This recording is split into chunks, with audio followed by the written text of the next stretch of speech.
Chapter 1950, Love at First Sight. Lu Han endured the boiling pain in her chest, and said, "I've lost." She accepted this result wholeheartedly. Hunyao felt extremely smug, and she said, "Ugly sh*t, you're mine in the future. You're not allowed to seduce any other men, do you understand?" She suddenly realized that just beating Lu Han up wasn't enough.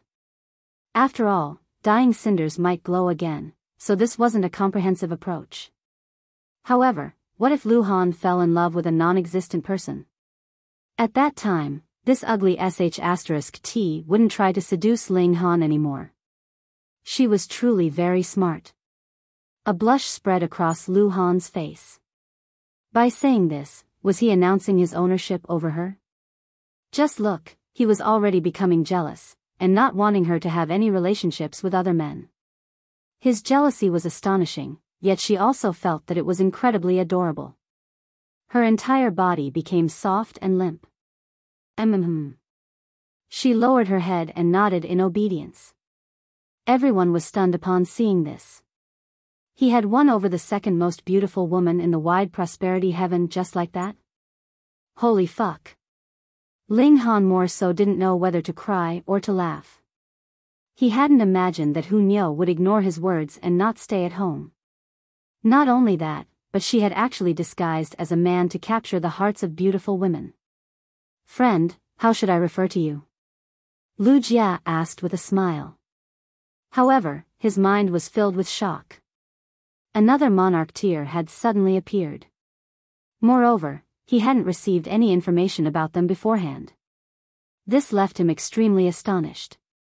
Not only that, but this young man was also frighteningly powerful. He had defeated Lu Han in just a few strikes, and this reminded him of the freaks in the wide prosperity heaven. Hunyao shot a sideways glance at him before placing her hands on her hips, and saying, "What, are you interested in Yo?" Fuck. Everyone was drenched in sweat upon hearing this.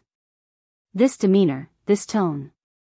Which part of him seemed like a man? He was clearly like a mischievous young girl.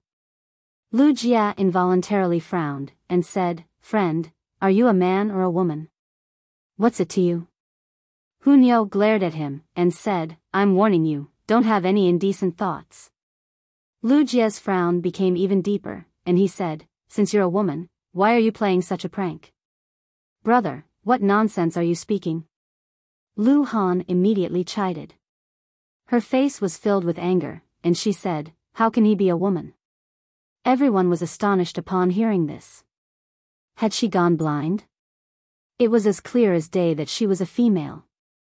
Yet, she was still deeply attracted to her. "Little sister, wake up. Look carefully, which part of her seems like a man?" Lu Jia said in a frantic voice. Lu Han glanced at Hunyao, and she only felt like his handsomeness was making her heart flutter. Although he was slightly feminine, this was because of his androgynous nature. How was he a woman? These men were simply jealous. Just look at them. Which one of them was even 1/10 as handsome as this handsome young man? Hunyao became even more smug, and she said, "Girl, you're mine in the future." Ling Han shook his head, and said, "Hunyao, enough with the nonsense." Hunyao didn't so much as glance at him, and she shouted, "Hunyao. Who's Hunyao? Don't utter such nonsense." Everyone face-bombed upon hearing this. She had just been referring to herself as Nyo just then, so Hunyao was almost certainly her name. Her futile denial was far too obvious. "Come on, don't misbehave," Ling Han said in a gentle voice. He had a habit of treating Hunyao like a mischievous glutton. However, Hunyao was extremely determined this time. If she saw someone as a threat, she would immediately rush over to capture their hearts first. That way, Ling Han would be safe. As expected of Nyo. She was far too smart. She continued to ignore Ling Han, and she gestured for Lu Han to come over. The stunning beauty was extremely shy as she walked over. The two of them walked side by side, with one of them breathtakingly handsome and one of them as beautiful as a flower. At a glance, they were like a match made in heaven. "Brother Ling, is this person your friend?" Lu Jia asked. Ling Han rubbed his nose and nodded in confirmation. He was speechless at Hu Niu's actions.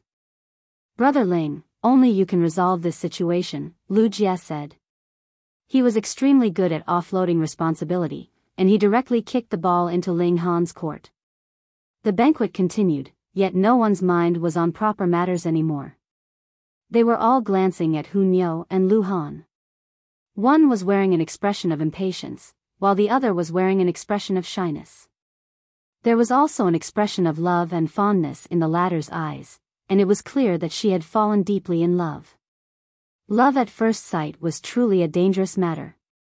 Mo Shuang shuffled over with a gossipy expression, and asked, Brother Ling, is that your wife?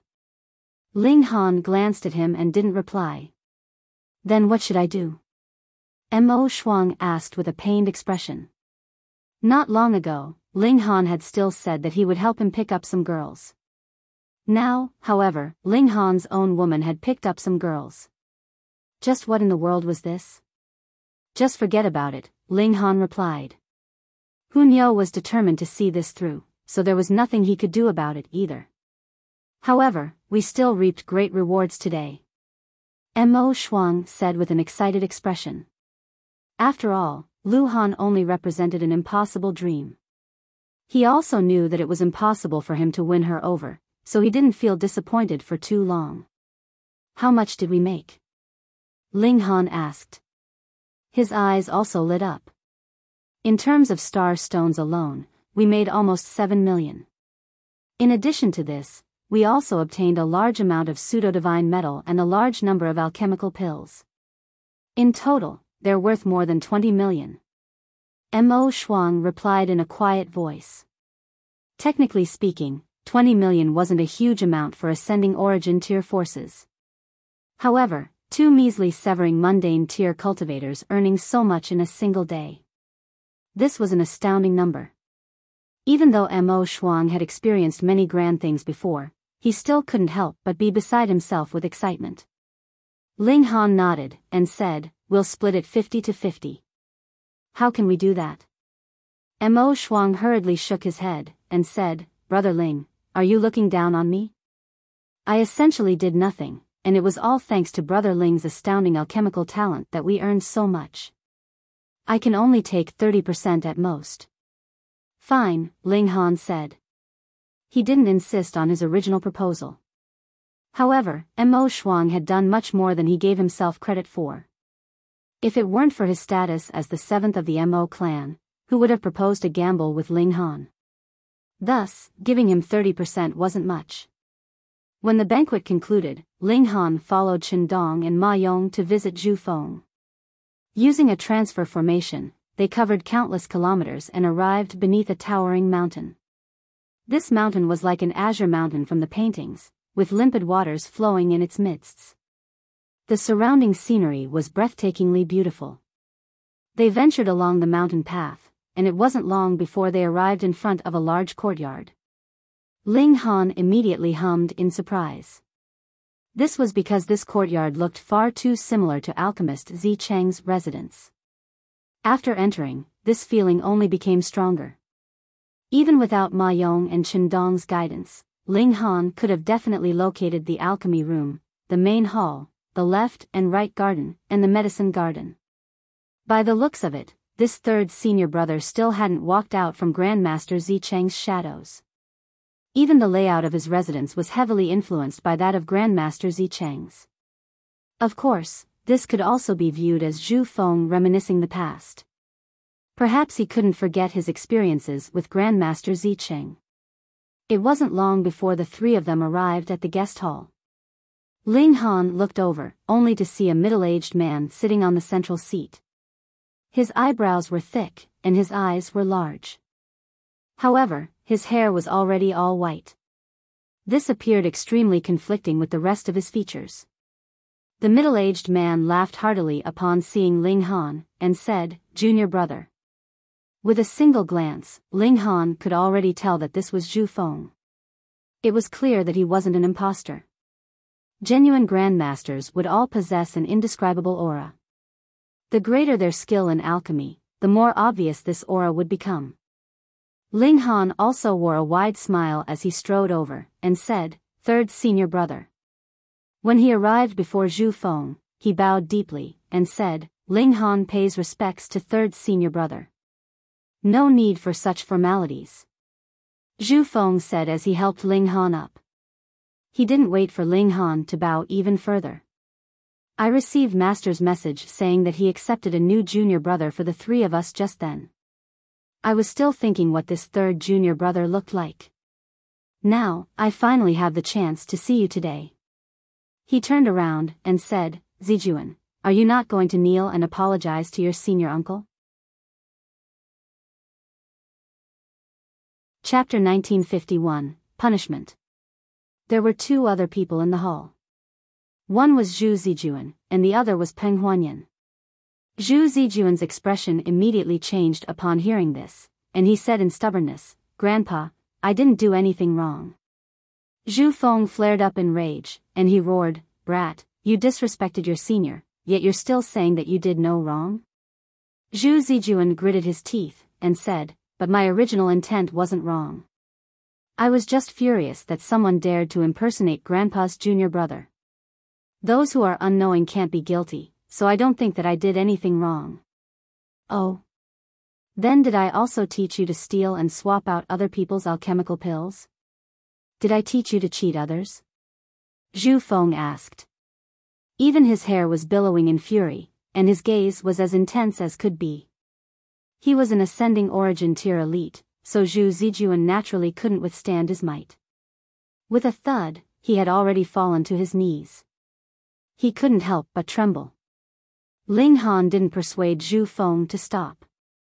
After all, regardless of how talented Zhu Zijuan was in alchemy, if his personality wasn't set straight, things would never change. If he practiced cultivation, he would only end up hurting others. If he practiced alchemy, he would only end up aiding evil forces. Neither of these was a good result. If Zhu Zijuan had been Ling Han's disciple or future generation disciple, he would have already expelled him for good. However, Zhu Feng was only his senior brother in name, so he naturally couldn't extend his reach too far. Zhu Zijuan went extremely pale. He could make excuses for everything else, but he naturally couldn't make any excuse for swapping Ling Han's pill out. He had ordered this, and Ran Fei and Shi Xiuwen had already made a confession. He didn't even have the chance to find a sacrificial lamb. "From a young age, you already displayed extreme talent in alchemy. By the looks of it, my hopes in you were too high, and I ended up forgetting to teach you how to be a proper person," Zhu Feng said with a shake of his head. He wore a pained expression on his face. He paused for a brief moment before continuing, "As punishment, I forbid you from using the Zhu surname for 100 million years. Moreover, you're not allowed to mention that you're an alchemist from the Ziqing branch. You can travel the world as an ordinary person." "Grandpa!" Zhu Zijuan shouted. He almost jumped up upon hearing this. He was the most brilliant descendant of the Zhu clan, yet he was actually being sent into exile now? How could he accept this? Zhu Feng's gaze became sharp, and he said in a baleful voice, "Perhaps you want me to cripple your cultivation and banish you from the Zhu clan forever?" Zhu Zijuan's face became as white as a sheet. He knew that his grandfather had already made up his mind. He could only slowly make his way up from the bottom again. He started to leave the hall, and each of his steps was extremely heavy. It was as if his legs had been filled with lead. He looked much like an old and ailing candle guttering in the wind. He was filled with disappointment and dejection. Zhu Feng's heart softened, and he almost called out to retract his command. In the end, however, he kept his lips tightly shut. Ling Han saw this, and he could only sigh in his mind. It looked like Zhu Feng was punishing Zhu Zijuan, but he was more so giving Zhu Zijuan some challenges through which he could improve himself. Zhu Zijuan was already talented enough in alchemy. However, alchemy required more than just one's hands. It also required one's mind and heart. He hoped that Zhu Zijuan could understand his grandfather's earnest care. If he could comprehend this within 100 million years, his future would definitely be bright and limitless. Otherwise, a petty and narrow-minded person couldn't walk far in either cultivation or alchemy. On the side, Peng Huanyan was also trembling slightly. Even Shi Xiuwen, Zhu Feng's grandson, had suffered such severe punishment. Thus, as he was a disciple, his situation was even more perilous. Huanyan. Sure enough, Zhu Feng glanced over after dealing with Shi Xiuwen. Peng Huanyan hurriedly shuffled over, and said with utmost respect, "Master. You've also disappointed me greatly," Zhu Feng said with a shake of his head. Peng Huanyan fell to his knees in fright and said, "This disciple acknowledges his wrongdoings. Master, please give me an opportunity to reform myself." "Where did you do wrong?" Zhu Feng asked. Peng Huanyan pondered for a moment before answering, "I was too arrogant and haughty before, and I viewed everyone else with contempt because I was a 3-star alchemist and also the disciple of a grandmaster. I got too far ahead of myself." Zhu Feng nodded, and said, "What hurts me most is that not only were you wildly arrogant, but even your disciples were the same. This is a clear reflection of just how haughty and arrogant you've become." Peng Huanyan kowtowed, and said, "I understand my mistakes. You can leave now. As your punishment, refine 1,000 cauldrons of alchemical pills. During this time, you're not allowed to take a single step out of this place.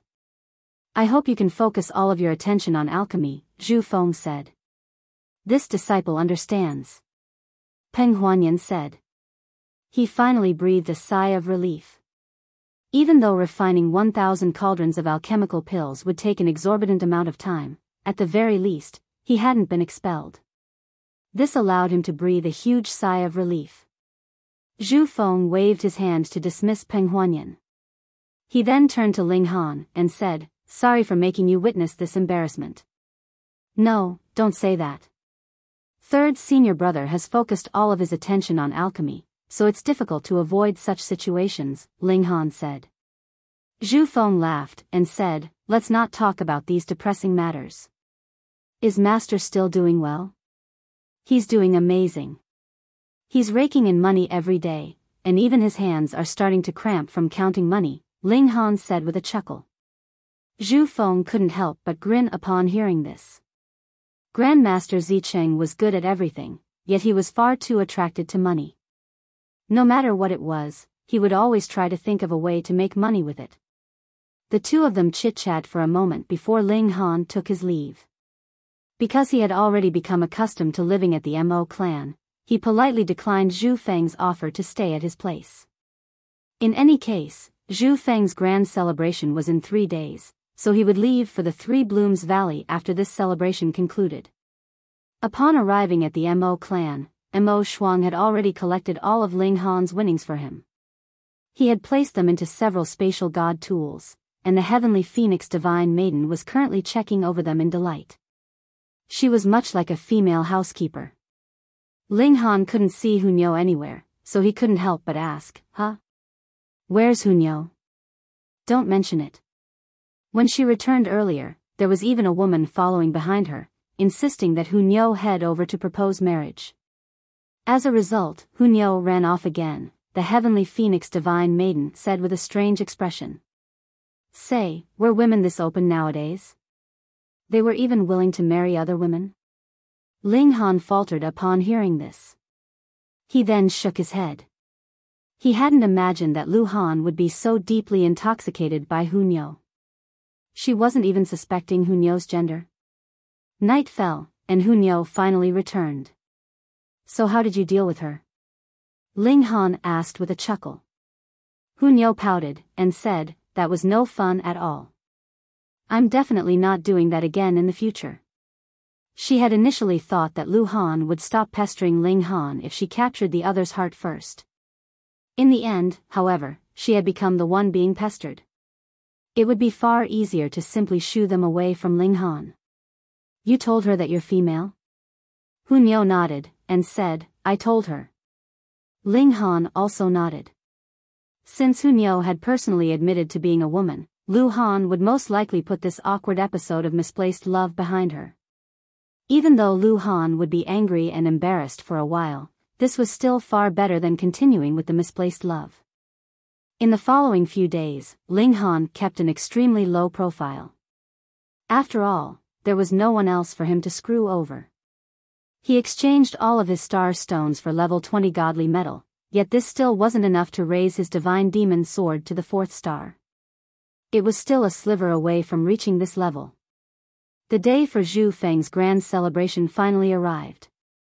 There was a sea of guests, and even ascending origin tier forces had dispatched their grand elders to congratulate Zhu Feng. In fact, even the Universal Cloud Celestial King had specially sent Lu Jia over to represent him in congratulating Zhu Feng. Ling Han brought the Empress, Hu Niu, the Heavenly Phoenix Divine Maiden, and Bewitching Maiden Ro over. With a handsome man and 3 beautiful women, they were naturally very eye-catching. However, on a day like this, even profligate and haughty people didn't dare to cause any trouble. At the most, they would only steal a few extra glances. "Is this Uncle Ling?" someone suddenly asked in a sarcastic voice. Ling Han looked over, only to see a young man walking over. As this young man gazed at him, an expression of ridicule spread across his face.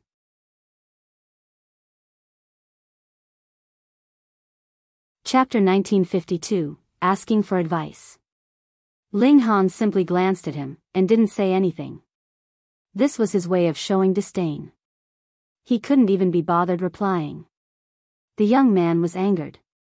He raised his voice, and sarcastically said, "I'm Lu Xing, the 9th disciple of Xiao Lixing, Grandmaster Xiao. My respects to 4th uncle." "4th uncle, you're not so arrogant that you'll ignore your own juniors, right?" Xiao Lixing was the 2nd disciple of Grandmaster Zicheng. At that time, he had left for the distant dispelling cloud heaven, and right now, he had already become a renowned grandmaster there. He had been invited as an esteemed guest to the Return to Origin Palace, and his status was now extremely transcendent. Thus, this Lu Xing was naturally Ling Han's junior nephew. The 3 disciples of Grandmaster Zicheng had always enjoyed a close relationship, so their disciples would also frequently mingle with each other. Because Lu Xing was close in age to Zhu Zijuan, and because their personalities were similar, they had naturally become very good friends. They weren't distant with each other because of their difference in seniority. Lu Xing had come here representing Xiao Lixing to congratulate Zhu Zijuan. Because he had been caught up with some matters while traveling here, he had only arrived during dawn today. He had initially wanted to seek Zhu Zijuan to chit-chat and pick up girls, yet he discovered that Zhu Zijuan had already left Guanhua City. This had astonished him greatly. Even if Zhu Zijuan needed to leave, he should have done so after the conclusion of the celebration, right? Only afterward did he learn of the reason why. As it turned out, Zhu Zijuan hadn't wanted to leave himself. Instead, he had been forced away by someone. The perpetrator in question was none other than Ling Han, his new and unexpected 4th uncle. Just who in the world was this person? A stupid brat wanted to become his senior uncle? Lu Xing was a prodigy in cultivation, so even though he was still young, he was still referred to as uncle, senior uncle, or even ancestral uncle by many older alchemists. This was something that he had always been proud of and smug about. However, who would have thought that he would one day need to refer to a younger person as 4th uncle? He was extremely displeased about this. Moreover, he was also feeling extremely angry for his friend. Thus, Lu Xing especially walked over to obstruct Ling Han. As a junior, he naturally didn't dare to curse and slander Ling Han. However, he naturally had other methods to humiliate him. Upon hearing this, Ling Han took an extra glance at Lu Xing, and said, "No need for such formalities." "Fuck. I never paid my respects to you at all." "What do you mean no need for such formalities?" Lu Xing gasped in his mind.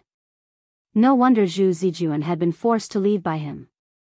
Just look at Ling Han. His tongue was already so toxic, so his heart was definitely rotten to the core. 4th uncle is truly successful for his young age. By the looks of it, 4th uncle is no older than 100,000 years old, am I right? An artificial smile spread across his face as he purposefully flattered Ling Han. The more he flattered Ling Han, the more painful his fall from grace would be.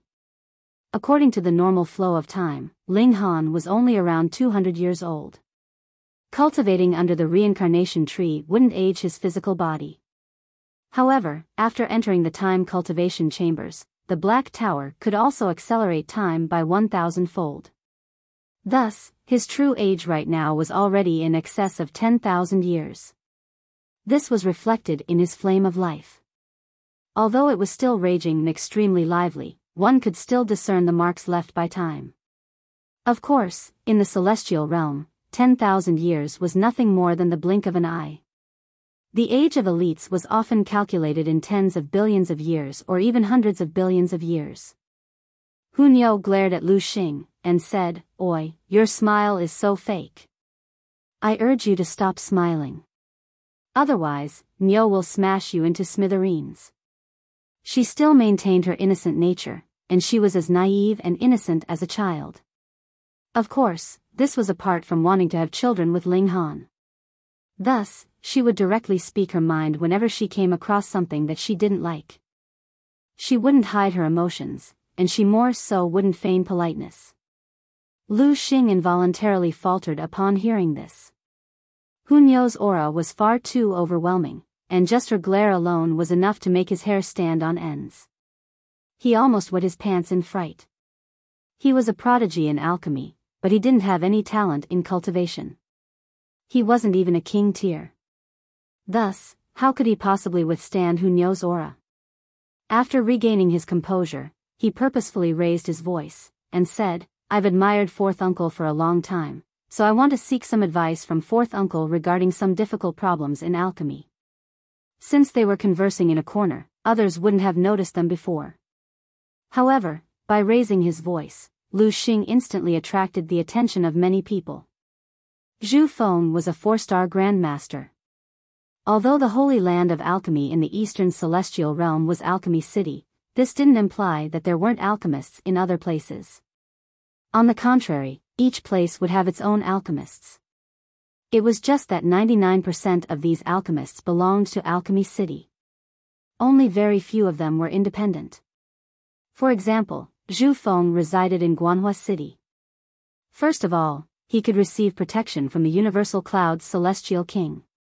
Second of all, it was comparatively easier to obtain celestial medicines in a Celestial King tier force. Thus, this kind of celebration was more enticing to alchemists. In the eyes of alchemists, advancing from the 5th refinement to the 6th refinement was a glorious achievement to be worshipped. Anyhow, who was Lu Xing? Many people recognized him. He was an outstanding disciple of Shao Lixing. Even though he hadn't practiced alchemy for many years, he had already advanced to become a 2-star alchemist. He had more so reached the 3rd spirit refinement, so he definitely had a huge chance to become an alchemy grandmaster in the future. Even Lu Xing had to refer to this person as uncle, so didn't this imply that he was a 4-star grandmaster? They definitely had to seize this opportunity to admire this grandmaster. However, when they looked over, they didn't see anyone who looked like a grandmaster. Apart from Lu Xing, there was another young man as well as 4 young women. Apart from being handsome and beautiful, neither of them looked like a 4-star grandmaster. However, those 4 women were truly very beautiful. Their beauty was about to melt everyone's heart. Right now, Lu Xing was looking at that young man. Gasp. That young man is actually Lu Xing's senior uncle? Is that even possible? Ling Han gazed at Lu Xing, only to see a hint of disdain in his eyes. He instantly understood that seeking advice was only an excuse. In reality, Lu Xing wanted to force him into a difficult situation. As a junior, he could naturally seek advice from his senior. However, this was also dependent on the situation, no? Moreover, a junior couldn't force their seniors to answer their questions. Whether or not the seniors answered was completely up to them. However, Lu Xing had purposefully raised his voice and attracted the attention of many people.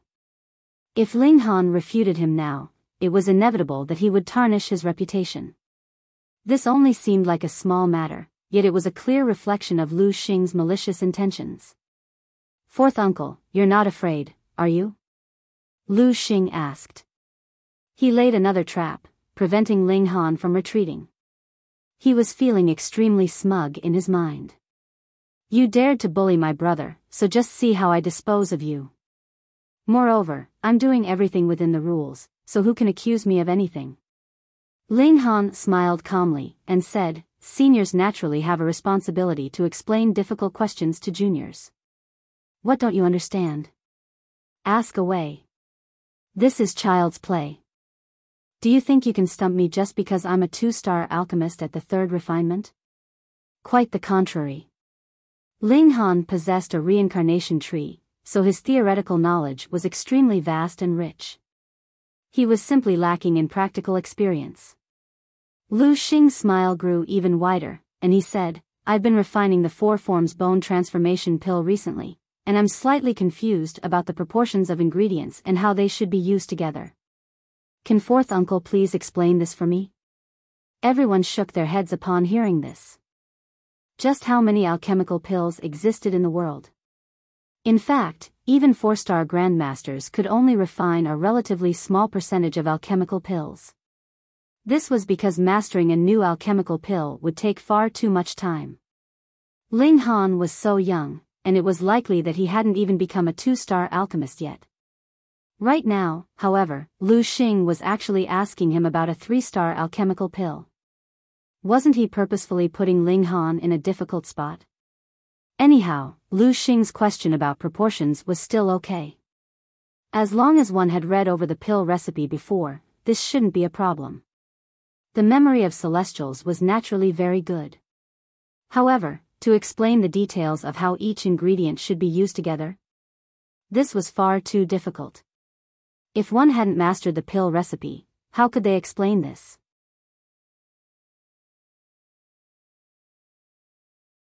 Chapter 1953, Bring me tea, massage my back. Everyone turned their gaze to Ling Han. They were waiting to see how he would reply. If everything went as they expected, he would go beet red in the face, and then stomp off in anger and embarrassment. However, Ling Han's expression remained calm and composed. At the same time, he couldn't help but muse at this coincidence in his mind. This was because he had also started to investigate 3-star alchemical pills recently. He was investigating 5 in total, and one of them was none other than the 4 forms bone transformation pill. You've gifted this to me on a platter. Ling Han purposefully pondered for a moment, and it was as if he were racking his brains for an answer. 4th uncle, it can't be that you don't even know about the 4 forms bone transformation pill, right? Lu Xing immediately said. This was a vicious blow. Now, hurry up and scurry off. Ling Han smiled calmly before finding a seat, and saying, before asking your seniors for advice, shouldn't you offer them some tea? TSK. You're even putting on airs now. Lu Xing chuckled coldly in his mind. In his eyes, Ling Han was trying to put him in a difficult spot instead. His intention was to wriggle free from his difficult situation. This was called defending by attacking.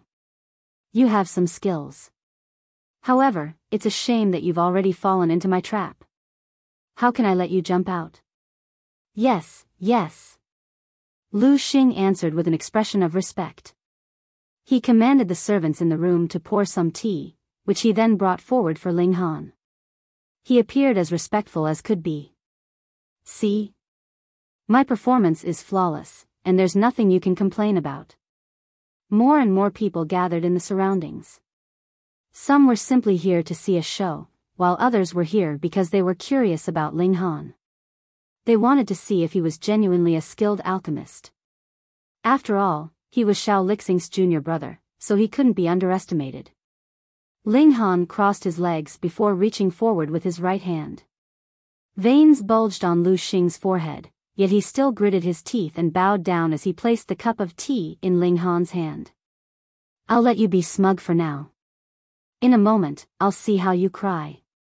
Ling Han started to slowly sip the tea. By doing this, he wasn't necessarily trying to mock Lu Xing. Instead, he was also recalling the refinement technique of the 4 forms bone transformation pill in his mind. This was a process of carefully thinking over the problem. After all, he had also just started to learn about this alchemical pill. His understanding of it was astonishing, yet he was still relatively lacking in practical experience. Regarding some detailed problems, he genuinely had to refine the alchemical pill himself before he could get a solid grasp on them. He was the alchemy emperor, so after pondering over this question for a moment, he was already confident that he could give a satisfactory answer. However, he still continued to slowly sip his tea in a leisurely manner. In fact, he appeared so relaxed that many people wanted to punch him. Others might not know, but Lu Xing was definitely feeling extremely frustrated at this moment. Ling Han was definitely doing this on purpose. He was forcing him to bow and nod like an obedient servant. To say nothing of the bulging veins on Lu Xing's forehead, even the surrounding onlookers were starting to become impatient. You're just drinking tea, so is there really any need to blow it 10 times before each sip? Will the tea burn you to death if you blow it fewer times? You're a severing mundane tear cultivator. If you're truly burnt by tea, then won't that be a massive joke? I'll endure this, I'll endure this, I'll endure this. Lu Xing continued to repeat in his mind. As long as he endured this, it would soon be time for Ling Han to make a fool of himself. However, he hadn't expected Ling Han's counterattack to be so precise and ruthless. He had forced him to act like a servant in public. This was far too embarrassing. However, now that it had already come to this, he was naturally even more unwilling to give up.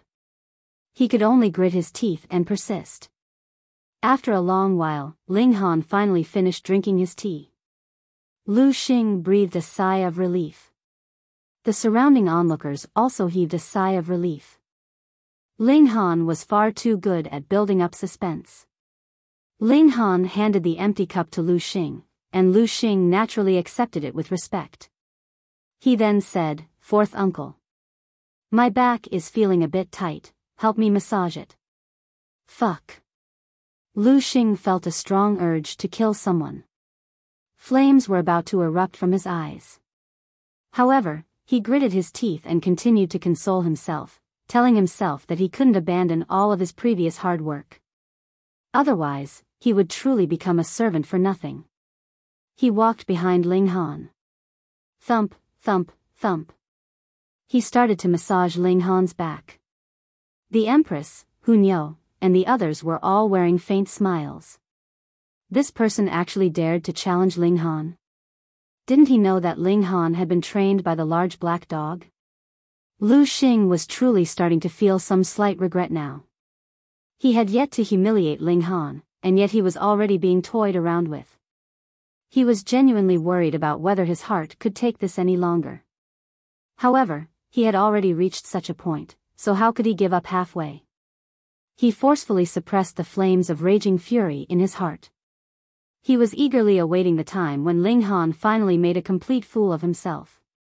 This was also the motivation that allowed him to endure this humiliation before so many people. Go on. Continue with your arrogance. After massaging Ling Han's back for a long time, Lu Xing forcefully suppressed his anger, and asked, "Fourth uncle, are you satisfied now?" "My legs," Ling Han said in a relaxed voice. "Fuck your mom. Don't need massaging," Ling Han continued. Lu Xing almost choked upon hearing this. If you don't need it, then you don't need it. What's the point of specially mentioning it? Are you trying to frighten me to death? Then fourth uncle, can you answer my question now? He asked in a respectful voice. However, he was actually gritting his teeth in anger. Ling Han coughed, and said, "My throat seems to be slightly parched again." Lu Xing's face involuntarily twitched when he heard this. His fists were clenched, and he could barely stop himself from punching Ling Han in the face. Ling Han looked as detestable as could be. "Forget about it. You've also worked very hard," Ling Han said. Lu Xing finally regained some composure upon hearing this. If Ling Han had truly ordered him to bring another cup of tea over, he would have definitely jumped up in arms.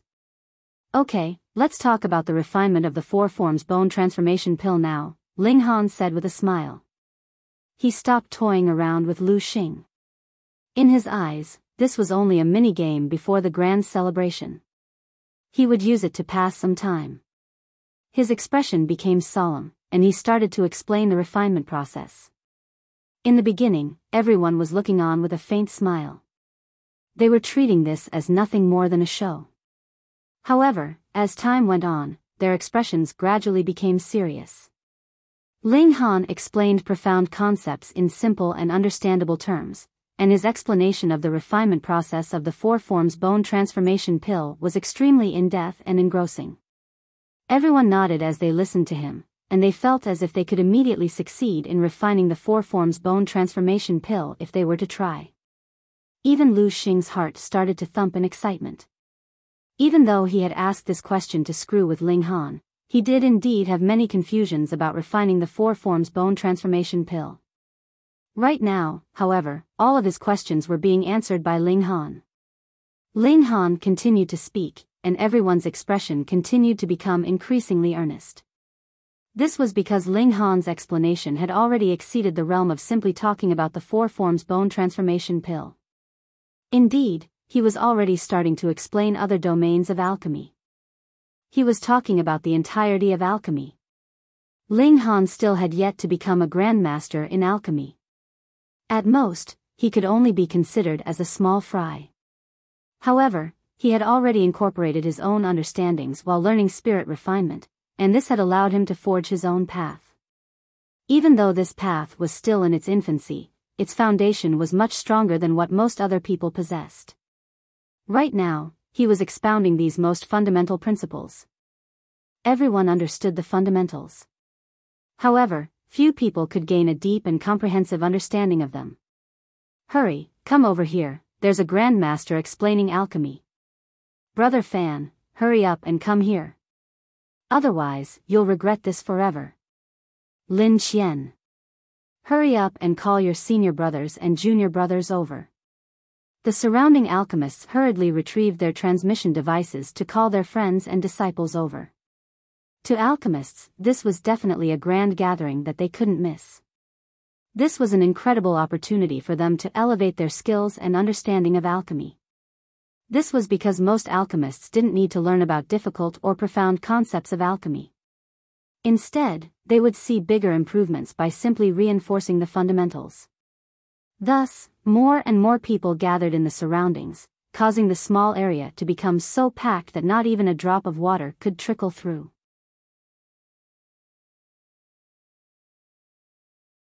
Chapter 1954, Revered by Everyone.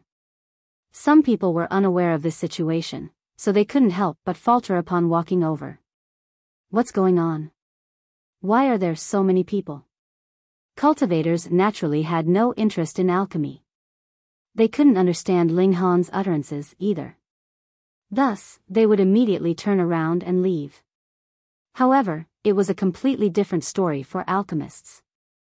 They were immediately engrossed by Ling Han's explanations, and they would involuntarily sit down to carefully listen to his remarks. This was a very strange scene. There was clearly a sea of people, yet the surroundings were especially quiet and tranquil. Apart from Ling Han's voice, no one else made any sound. They all wore expressions of respect and reverence as they fervently gazed at Ling Han. It was as if they were worshipping a divine deity. In some sense, Ling Han was indeed a god in alchemy. Only when the grand ceremony was about to begin did Ling Han finally conclude his explanation. Everyone stood up with an expression of yearning. Regardless of who it was, they all bowed deeply to Ling Han. Even three-star alchemists were no exception. In terms of grasping the fundamentals, Ling Han's understanding had already exceeded that of most three-star alchemists. Thus, even three-star alchemists had learned a lot by listening to his explanations. As such, they couldn't help but pay Ling Han their highest respects. They were convinced that Ling Han would definitely become a grandmaster in the future. In fact, he might even create history and fill the gap in alchemy in the Eastern Celestial Realm. He might become the first 5-star alchemist in 100 billion years. They couldn't help but go numb with excitement upon thinking of this. Perhaps today's gathering would also be recorded in history forever, representing Ling Han's initial rise in the Celestial Realm. Lu Xing was left wide-eyed with shock and disbelief. He had come here to humiliate Ling Han, yet after half a day, he had instead given Ling Han a chance to gain fame and renown? Just look. Just how popular and reputable was Ling Han now? Just how foolish had Lu Xing been? Just how incredibly foolish had he been? It was actually he who had pushed Ling Han onto this divine pedestal. He was so vexed that his mouth was about to go crooked. Pa! At this moment, he suddenly felt a heavy weight landing on his shoulder. He looked over, only to see a hand. Live an honest life, and focus more of your attention on alchemy. Cultivate your heart, and learn to be a decent person, Ling Han said. This was a piece of advice from the bottom of his heart. He wasn't a petty person. Lu Xing was already working toward becoming a 3-star alchemist at such a young age, and this was something that was worthy of praise. Thus, he advised Lu Xing to cultivate his heart and personality now. Otherwise, if Lu Xing hadn't been so talented, he wouldn't have even wasted his breath. He would have directly pummeled Lu Xing into smithereens. Lu Xing flushed red with embarrassment, and he didn't dare to look Ling Han in the eyes. Ling Han patted Lu Xing's shoulders again before confidently striding away. He didn't pay any more attention to him. Grandmaster Ling. Grandmaster Ling. Wherever Ling Han passed, the surrounding alchemists would all look over and greet him with a sincere smile. Even though Ling Han was still very far away from becoming a grandmaster, his explanations just then had elicited a strong feeling of respect from everyone. He was a selfless person, and he had shared his understanding of alchemy with everyone else. He had allowed all of them to reap huge benefits. Zhu Feng's 2 senior brothers had also personally come to congratulate him on reaching the 6th refinement. They pulled Ling Han over to chit-chat with him, mainly asking about how Grandmaster Zicheng was currently doing. Among Ling Han's 3 senior brothers, the older they were, the smaller their achievements in alchemy. For example, even though both his first senior brother and second senior brother were 4-star alchemists, they had only mastered the 5th spirit refinement, and had just barely entered the realm of grandmasters. Zhang Ning, Ling Han's first senior brother, most likely wouldn't be able to reach the 6th refinement. Meanwhile, Xiao Lixing, his second senior brother, still had a sliver of hope. However, it was actually Zhu Feng, his third senior brother, who had successfully taken this step first. He had already mastered the 6th refinement. Ling Han chit-chatted with his 3 senior brothers for a long time. Afterward, Zhang Ning and Xiao Lixing both invited Ling Han to their residences. Ling Han happily accepted their invitations. However, regarding when he would visit them, this was hard to say. After all, he was also a very busy person. The grand celebration continued for 5 entire days. When it concluded, Ling Han hurriedly set off again, with his destination being the 3 Blooms Valley. Strictly speaking, the 3 Blooms Valley belonged inside the territory of the Calm Peace Heaven. However, wherever there were borders, there were naturally conflicts over claims. Moreover, the 3 Blooms Valley was on the outer edge of the Calm Peace Heaven, so it was only natural that it was disputed by the bordering heaven. Otherwise, the celestial king of the wide prosperity heaven wouldn't have accidentally discovered the 3 Blooms Valley and the fiery flame lightning strike would. Ling Han and the others set off, and bewitching Maiden Ro continued to shamelessly travel with them. This caused Hu Niu to continually glare at her. How could there be such a shameless person? If it weren't for the Empress stopping her, she would truly want to pummel bewitching Maiden Ro into a pig head. She would then toss her as far away as she could. Under Hu Niu's disdain, the group of them traversed through mountains and waters for almost 3 months. Only then did they finally exit the wide prosperity heaven and return to the calm peace heaven. They then continued westward for another month before finally arriving at the 3 Blooms Valley. Is this truly a valley? Ling Han gazed at the swarming clouds and mists before him. This valley was as vast as a sea, and there was simply no end in sight. The clouds and mists were like the waves of the sea, slightly undulating as they flowed. This was a magnificent sight. Among this vast sea, one could see 3 distinct mountain peaks. They looked much like 3 blooming petals, and it was from this that the Three Blooms Valley had received its name. Boom! A wave suddenly crashed over from the distance. This was a gust of wind.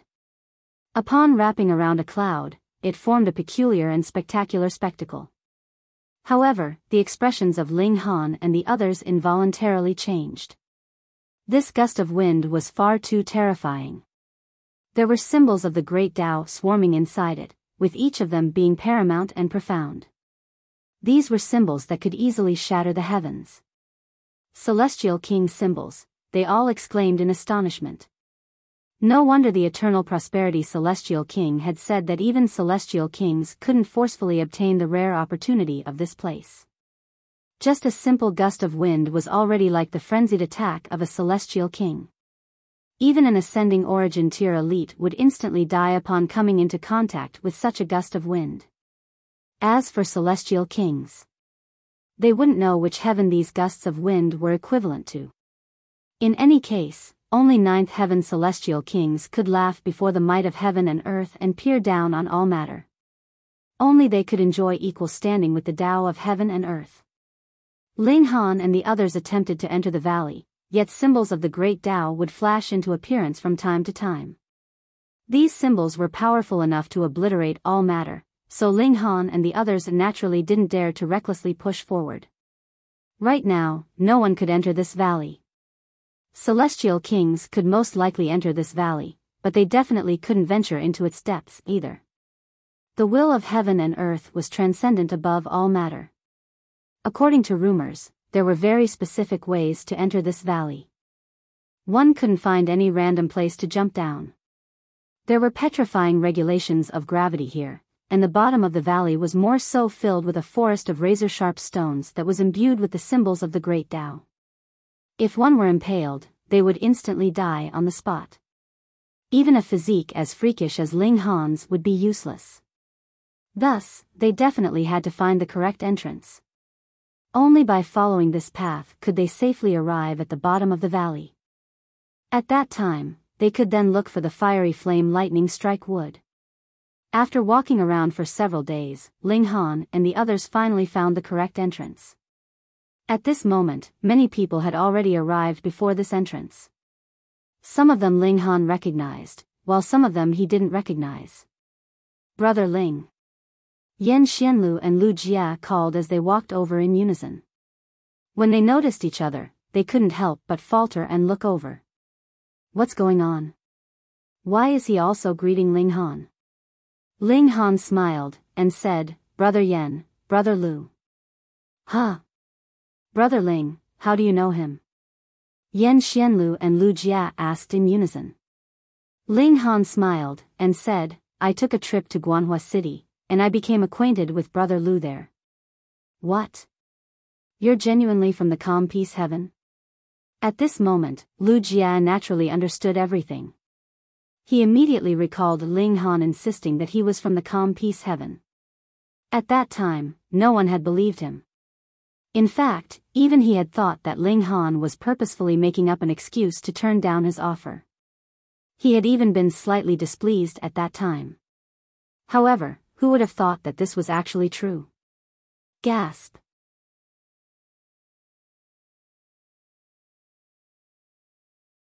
Chapter 1955, Shi Xiuwen arrives. Brother Ling, you really are from the calm peace heaven? Lu Jia still asked, unwilling to give up. Ling Han nodded, and replied, as true as can be. Lu Jia's eyes flickered, and after a while, he only darkly said, then, after we enter the valley, it is inevitable that we will be on opposing sides. I will definitely not hold anything back. What is it? You want to fight? Hu Niu immediately piped in. Her attitude was very fierce. Lu Jia opened his mouth to say something, but then closed his mouth again. In front of Hu Niu, he really was not qualified to make any outlandish boasts. He looked deeply at Ling Han, and then turned around and left. Just as he had said, should they meet inside the valley, it was unavoidable that they would have a great battle. You seem to have gained his resentment? Yan Xianlu asked. Ling Han broke into a smile, and said, it cannot be helped. Just let him be. What happened? Yan Xianlu asked again. Ling Han stroked his chin and smilingly replied, "It's complicated." They were just talking when Lu Han suddenly ran over and said to Hu Niu, "Even if you are a woman, I still want to be with you." Pooh, Yan Xianlu immediately spluttered. Even though he was known as a divine fetus that had been born on the celestial path, and was as calm and steady as a mountain, all of that had turned completely into nothing at this moment. He coughed endlessly, looked at Hu Niu, and then looked at Lu Han again, feeling completely blown over. Could it be that because it had been too long since he had roamed around, he was already outdated, and could no longer keep up with the trends?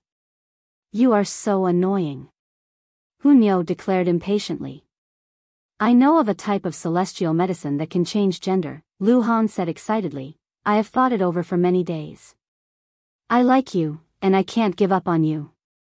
"Niu doesn't like you." Hu Niu grabbed one of Ling Han's arms.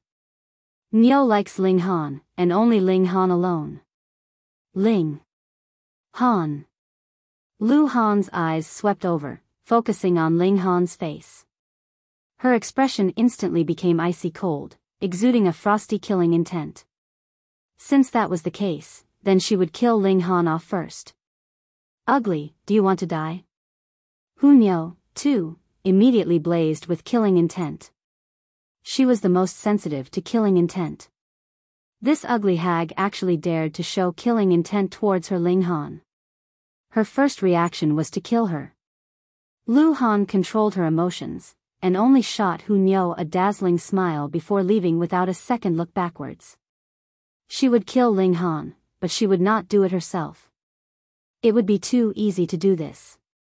She only had to egg on the other monarch tiers to make a move, and with her beauty and status, it was completely a piece of cake for her to make others bite the bait. Yan Xianlu smirked, and asked, "Have I missed something?" It was no wonder that Ling Han said it was complicated. It indeed seemed extremely complex. Lao Song and Shan Jidong also arrived consequently. The monarch tiers from the calm peace heaven had all arrived, but because there was a larger number of monarch tiers from the wide prosperity heaven. At present, only half had arrived, and they were all ranked below the top 10.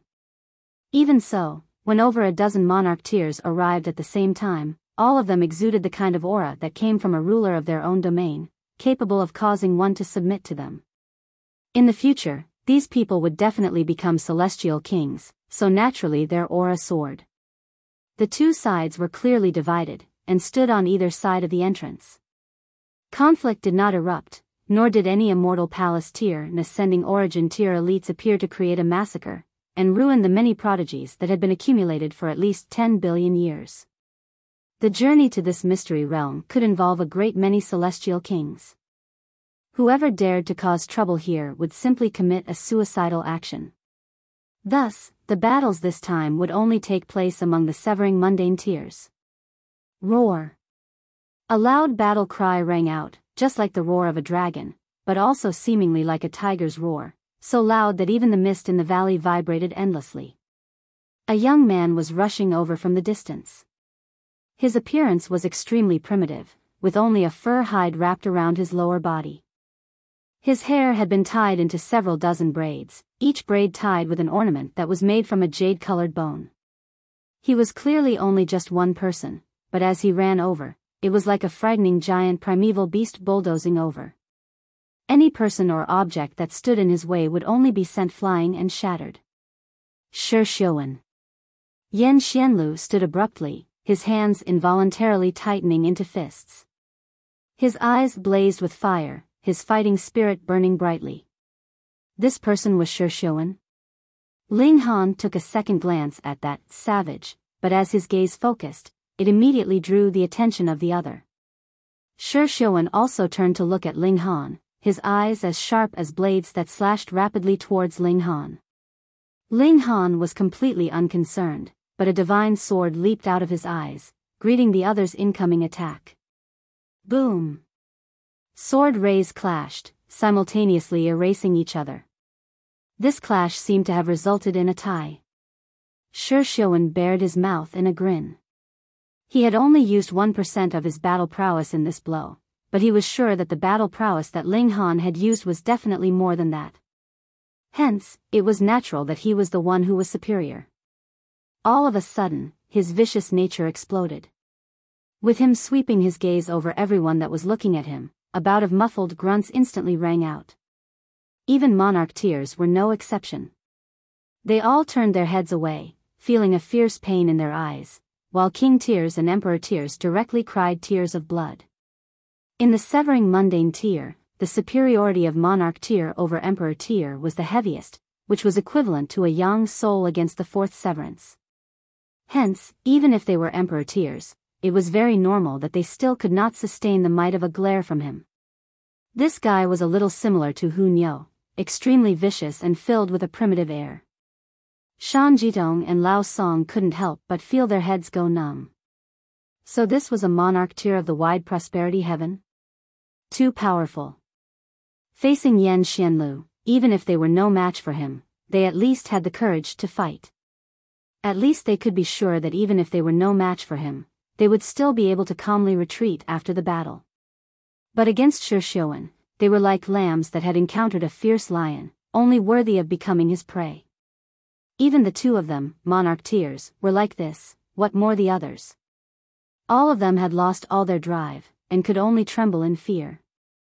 This kind of person. How were they supposed to match that? Moreover, Shi Xiuwen was only ranked 9th among the prodigies of the wide prosperity heaven, so what about the 8 people ranked higher than him? It was said that the top 3 were all freakish prodigies, and could single-handedly destroy the heavens, and were indescribably powerful. My hand is itching, who will fight me? Shi Xiuwen called out loudly. While he was asking who would fight him, his eyes were fixed on Ling Han. In his eyes, only this person could barely stand against him in battle, and stepping on prodigies had always been his hobby. Delivering a blow to his opponent that would render his confidence to bits was one of his greatest pleasures. Wild ape, Niu will come and beat you up. Hu Niu leaped out. She was not the type to care about any form of rules, and would rather move directly. Boom, an image of the rock appeared behind her. Immediately, she was using her full power. Clearly, Hu Niu was also excited by the thrill of battle, and gave Shi Xiuwen serious regard, treating him like a powerful opponent. So strong! Shi Xiuwen exclaimed in surprise, delighted. He gave a roar, and stepped up to meet Hu Niu midway. With a tremble of his figure, a massive golden giant appeared behind him. It was brandishing a stone pestle that harshly crashed towards the rock. This was a clash between the power of divine fetus of both sides. From a certain perspective, this was a clash between 2 celestial kings as well, though both had just released a sliver of their full might. The heights of the celestial king tier did determine the strength of the divine fetus, but it was also affected by the cultivator's own cultivation level. It was impossible that an ascending origin tier divine fetus would be no match for a severing mundane tier divine fetus. Boom, the giant clashed against the rock, bursting into an intense confrontation. Great Tao shattered, turning into countless fragments of seals that shot out in all directions. Brilliant light filled the skies, and nothing else could be seen.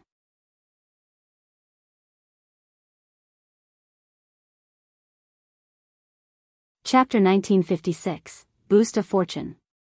Xiu, 2 figures shot out of the blazing light whilst still fighting an incredibly intense battle.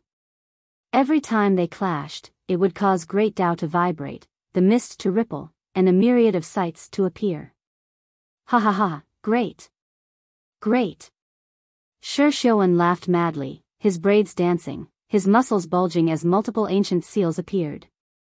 That was his divine fetus showing its might, boosting his boundless power, as if he could split open the skies and break open the ground.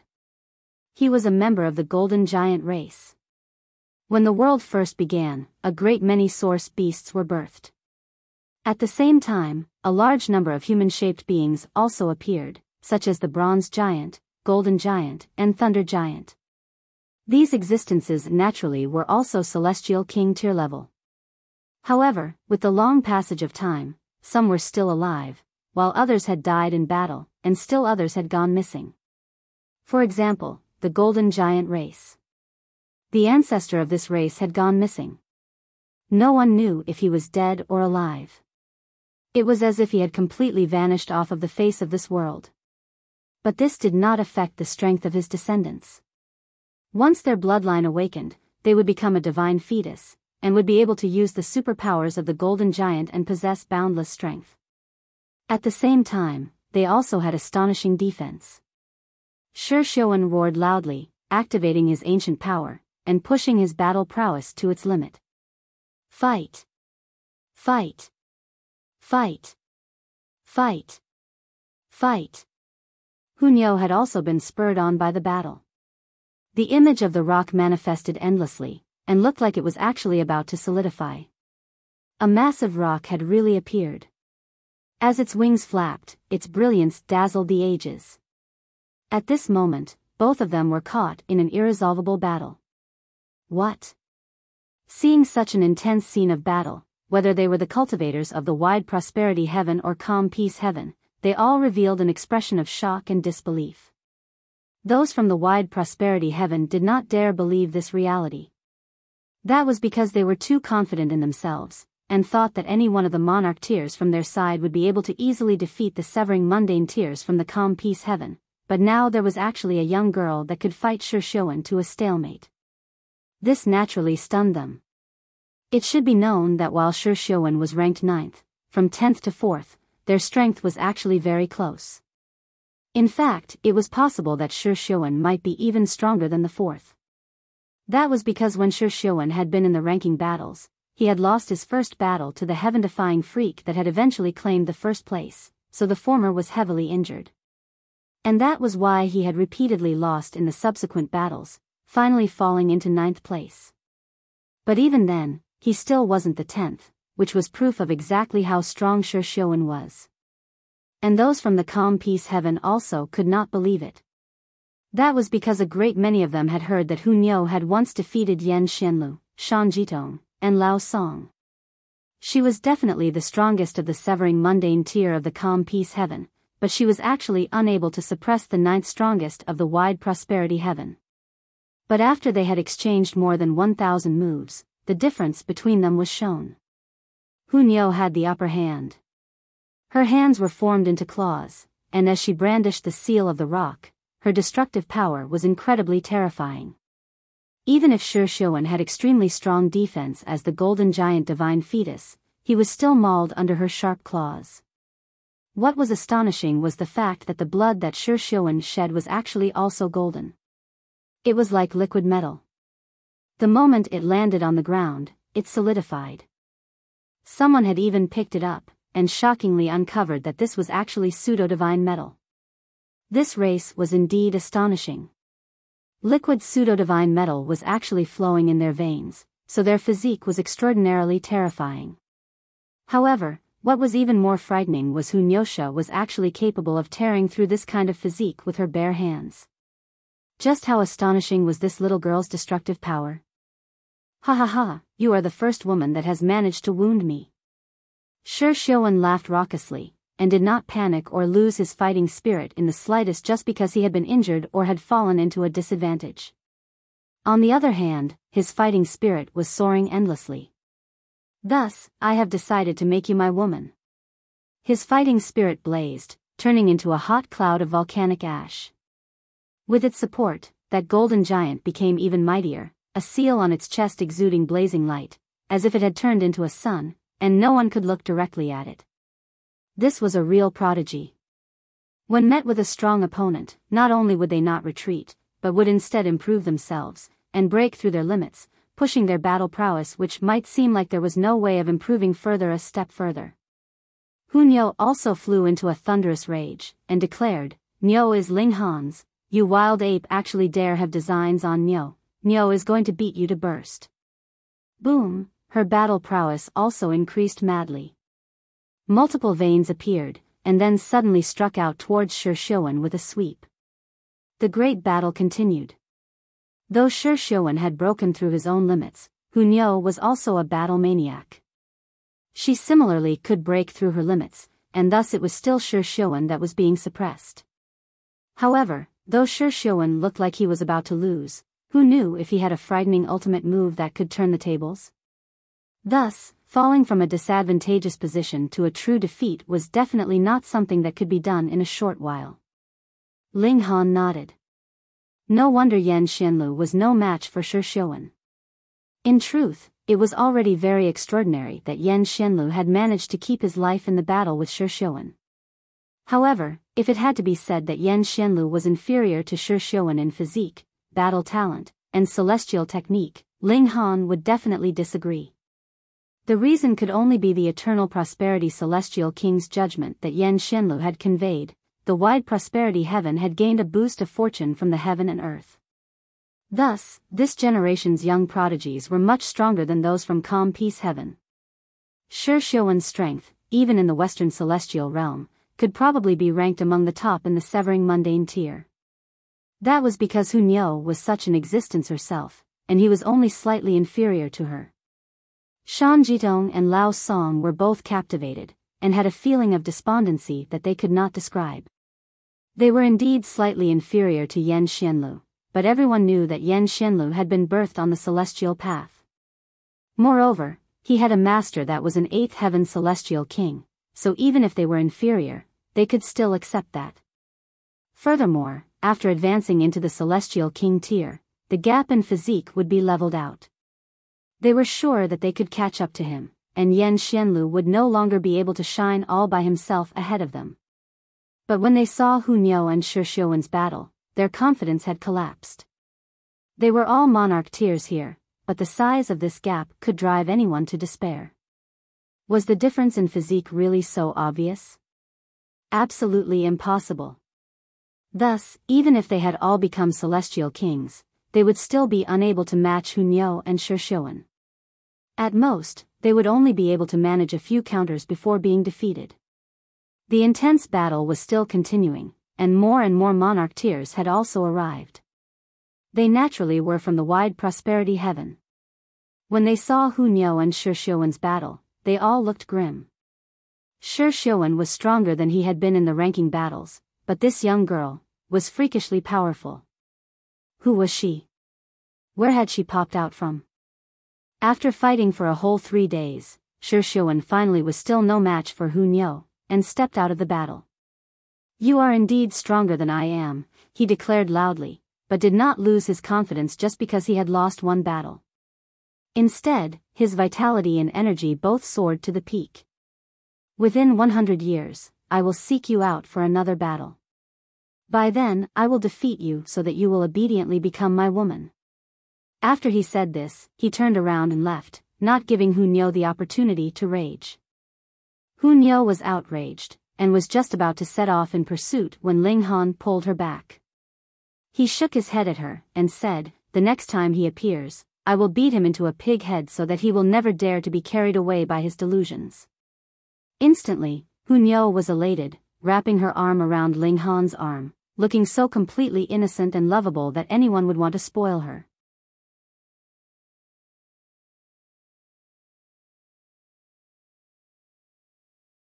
Chapter 1957, You are inferior to Shi Xiuwen.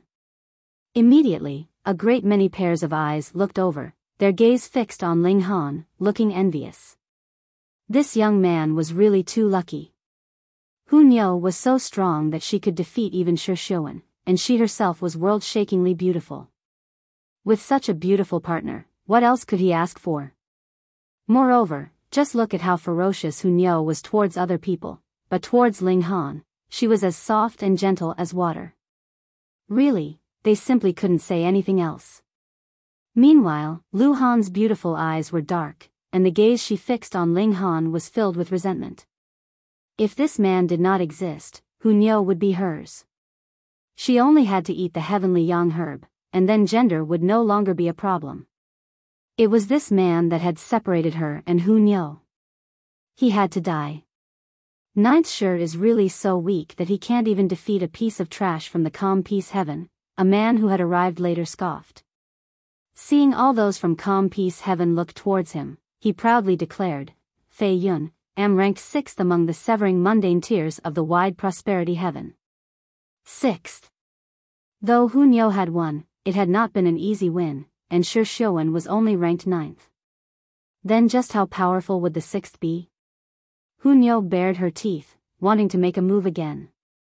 She had a powerful move she could use, capable of destroying anything, but she could only use it once in many, many days. If there was no other choice, she would definitely not use it. This was a real trump card that could save her life. Ling Han stretched out a hand and pulled her back, saying, "I'll go." The Empress's fighting spirit also blazed fiercely, but seeing that Ling Han said that he would fight, she repressed her fighting spirit. "Trash or otherwise, are you the one to decide?" Ling Han strode out.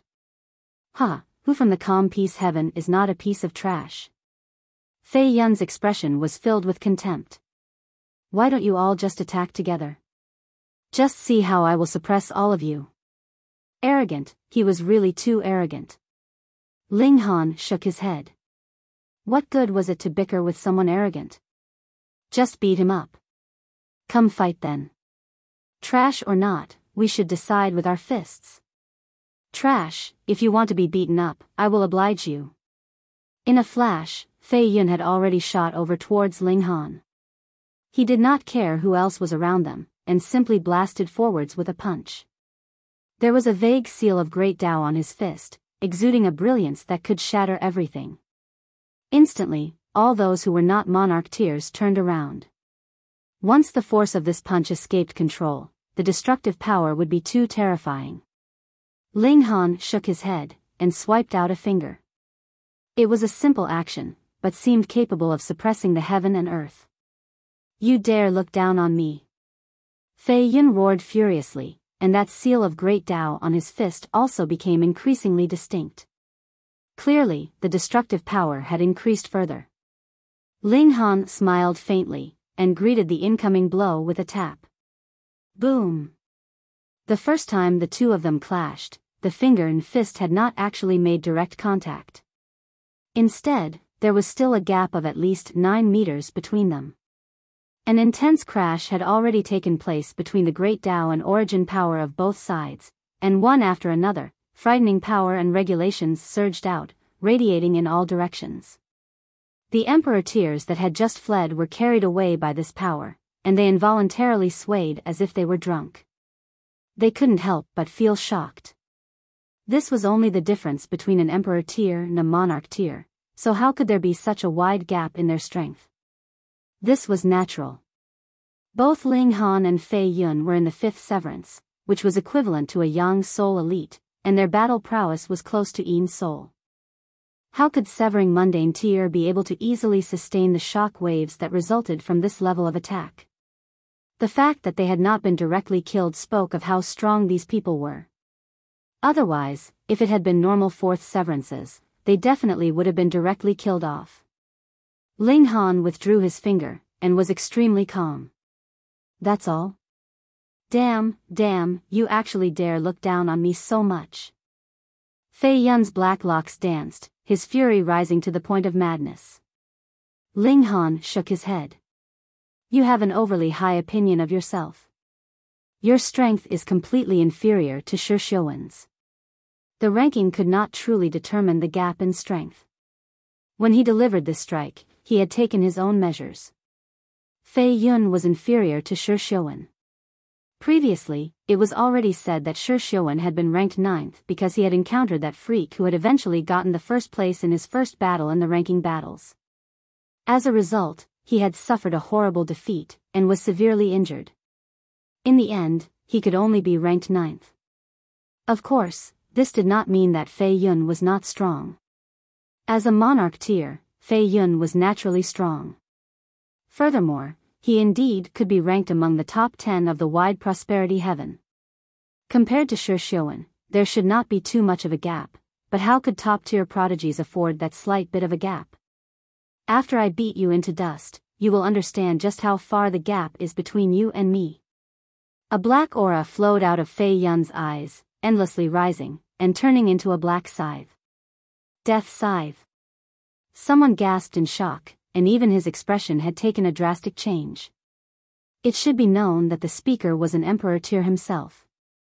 I really had not thought that Fei Yun would use the death scythe so quickly. A monarch tier sighed ruefully. Who asked that brat to have angered Fei Yun? Another monarch tier, meanwhile, delighted in the misery of others. In the first place, there was a direct competitive relationship among monarch tiers, and now it was an exchange between two great heavens, so naturally they hoped that Fei Yun could kill Ling Han. Fei Yun once again charged out. He had not yet arrived when the massive scythe behind him was already slashing over. It was clearly only an image, yet was exuding the cold light of metal, as if it was solid. Ling Han's right hand curled into a fist, and shot a punch at the air. Crack! As if a sudden bolt of lightning had struck out of the blow, creases then appeared in the space, wave after wave spreading out in all directions. The death scythe was immediately affected. Its course had been blocked, and then damage appeared. Flakes of rust emerged before they floated down. Finally, it turned into countless pieces, which were taken away by the winds. Hiss! Seeing the force of this punch, everyone inhaled sharply. Even the monarch tiers showed expressions of shock. It had been such a frightening blow from Fei Yun, and yet had been destroyed by a casual punch. Ling Han's strength was practically unfathomable. Good! Good! Hu Niu immediately began to cheer.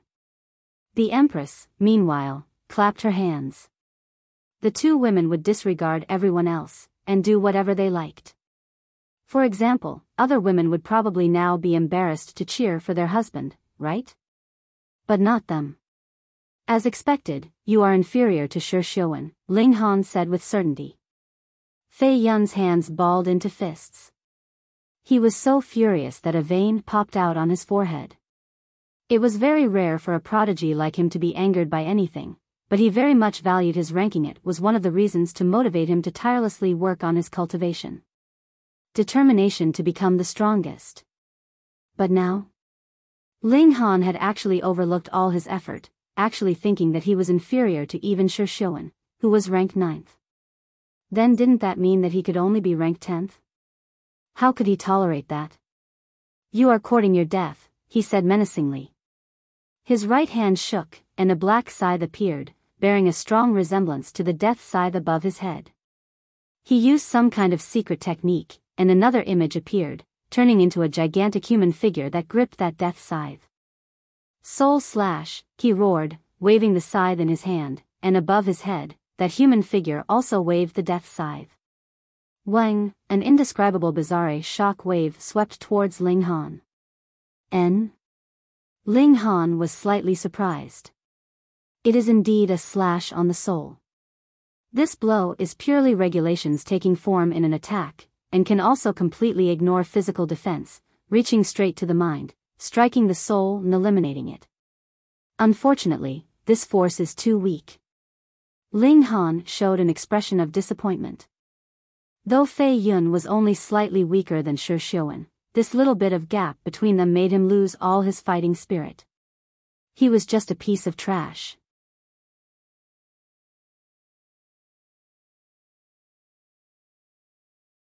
Chapter 1958, Raped by a Spear. Ling Han released a battle cry, his figure charging out, completely ignoring the soul slash that had been unleashed by the death scythe. Reckless and foolish. Fei Yun smirked coldly. The slash of the death scythe arrived. Wang, Ling Han's robes fluttered by themselves, and it was to a very great extent at that. A few corners of his robes had been directly torn, even. It should be known that the robes he was wearing were nothing ordinary, but rather something woven from the combination of pseudo-divine metal and divine silk, possessing astonishing defense, but now a corner of theirs had actually been torn. This really was extremely terrifying. But what was more terrifying was Ling Han. He charged over, completely unaffected, his punch aiming straight for Fei Yun's face. What? Fei Yun's mouth gaped, soundlessly saying this word, and his eyes were filled with a strong disbelief. How could Ling Han have blocked this blow so easily? But whether Fei Yun accepted it or not, and believed it or not, Ling Han's fist was already close at hand. Humph. Brandishing his scythe, Fei Yun met the incoming blow. Wanting to use bare hands to face his celestial tool. What a joke. Even though this scythe was only a 4-star pseudo-celestial tool, it had been sharpened by a celestial king, and had just a sliver of the might of a celestial king. It was incredibly sharp, and had indirectly increased his battle prowess. Come, see if I won't slice off your fist, and we'll see if you will still move your hands unnecessarily. Ling Han saw this, but he still maintained his posture of delivering a punch without change. However, he did begin to channel the Xianin source water. Pung! The scythe slashed over, landing on Ling Han's wrist, and creating a clash of great Tao and a conflict of regulations. Countless seals were torn to bits, but Ling Han's fist was unscathed. He pierced through all this, and continued to deliver his attack towards Fei Yun. Freak. This time, Fei Yun was really stunned. The weapon had been sharpened by a celestial king, and still couldn't slice off Ling Han's wrist. Have your defenses been strengthened by a celestial king? Of course not. That was because the Xianin source water had shown its might. This was a source power of heaven and earth. Though it was limited by Ling Han's own cultivation level, could Fei Yun really unleash the full might of a celestial king? Of course not. Moreover, only a sliver of his power had been boosted by a celestial king, while the Xianin source water was Ling Han's own source power. How could it compare? Thus, since both sides had been weakened, Ling Han naturally was unharmed. Pung! The punch blasted, and landed on Fei Yun's body, sending his whole person flying. Ling Han shot out, catching up to him with a single step. Again, another punch flew out. Pang! Fei Yun's figure instantly flew upwards into the skies. Pang, pang, pang, pang. Ling Han caught up, and continued the barrage of blows.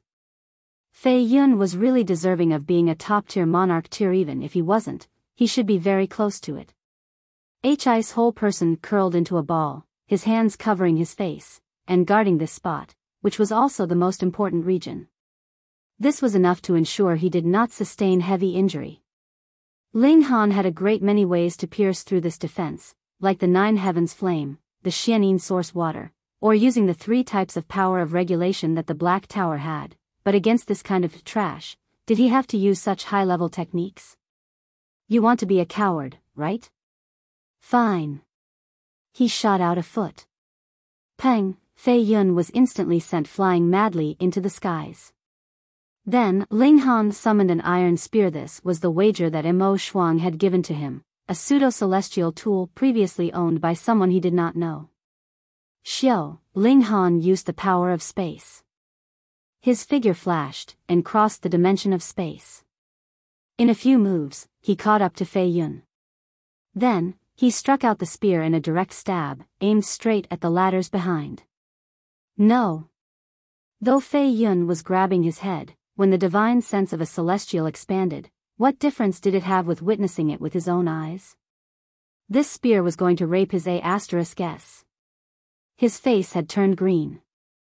In complete public, in front of the eyes of many, if his A*S was raped by a spear, just how would he be able to continue living?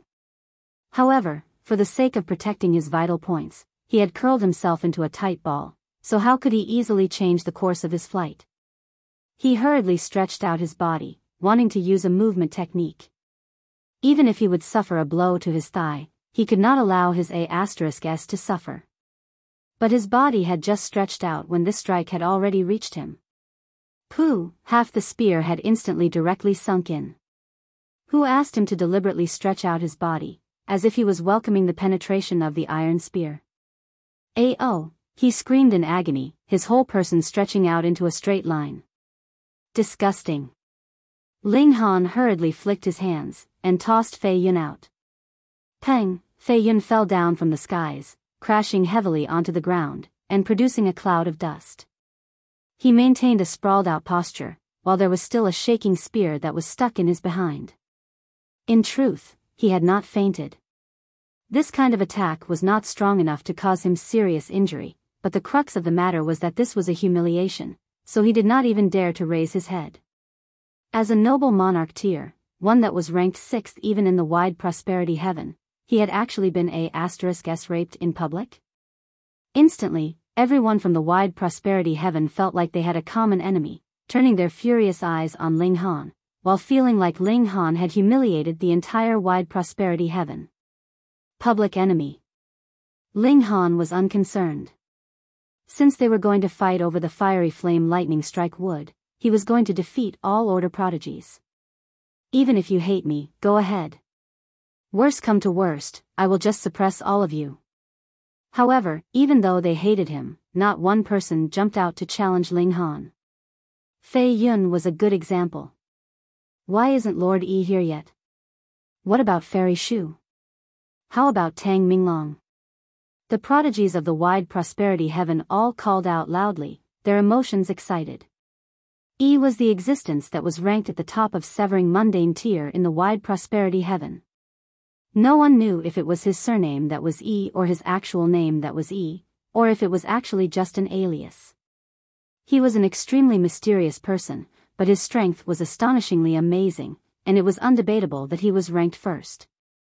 Xu Yarang, the number 1 beauty of the wide prosperity heaven, who was also number 2 in the rankings of severing mundane tier. Meanwhile, Tang Minglong was ranked 3rd. The strength of these three was clearly a level stronger than the other monarch tiers. Thus, the prodigies of the wide prosperity heaven were sure that as long as these three arrived, any of them would be able to suppress Ling Han easily. In such an excited atmosphere, no one noticed that Fei Yun had quietly dug a hole, and had already crawled in. Then, he dug deeper and deeper, climbed further and further. He had fled. Ling Han walked back to his original spot, and saw that Yan Xianlu and the others were all looking excited. Brother Ling. Brother Ling. Lord Ling. This was too awesome, standing up strongly for the calm peace heaven. It should be known that ever since they had come, the people of the wide prosperity heaven had all looked contemptuously at them, looking down very much on the calm peace heaven. But now? Reality had smacked them hard in the face. Weren't the monarch tiers ranked 6th and 9th still sent off in defeat? Shi Xiuwen fortunately had run off fast enough, or he would be A*S raped too. They all discussed spiritedly, and everyone felt regretful that Shi Xiuwen had not been A*S raped as well, which involuntarily made Ling Han sweat madly. He probably hadn't started a trend of A*S raping, right? That scene was too filthy and too violent, and he dared not think more about it. Too bad. Even Hu Niu looked regretful. Niu actually did not think of such a fun thing. Her eyes lit up, and her gaze swept over the gathered masses from the wide prosperity heaven, looking very much like she wanted to catch one of them for an experiment. Not good, this girl was a curious kitten. He definitely could not allow her to learn such a despicable move. Ling Han hurriedly wrapped Hu Niu in his arms, changing the topic to food. Instantly, Hu Niu was drooling, and she had successfully forgotten the action of A*S raping that was completely unfit for girls to do. So close.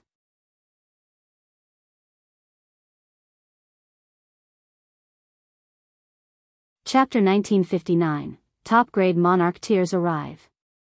Another day later, an important figure from the wide prosperity heaven finally arrived. Tang Minglong. Just hearing the name of this person would make it very easy to imagine a broad-shouldered man with tall build, but in truth, he was a dwarf. His figure was covered with wrinkles, and he had a head of gray hair. No matter what, no one would probably be able to connect him with their image of a top-grade monarch tier. But it was rumored that this was the reincarnation of a celestial king.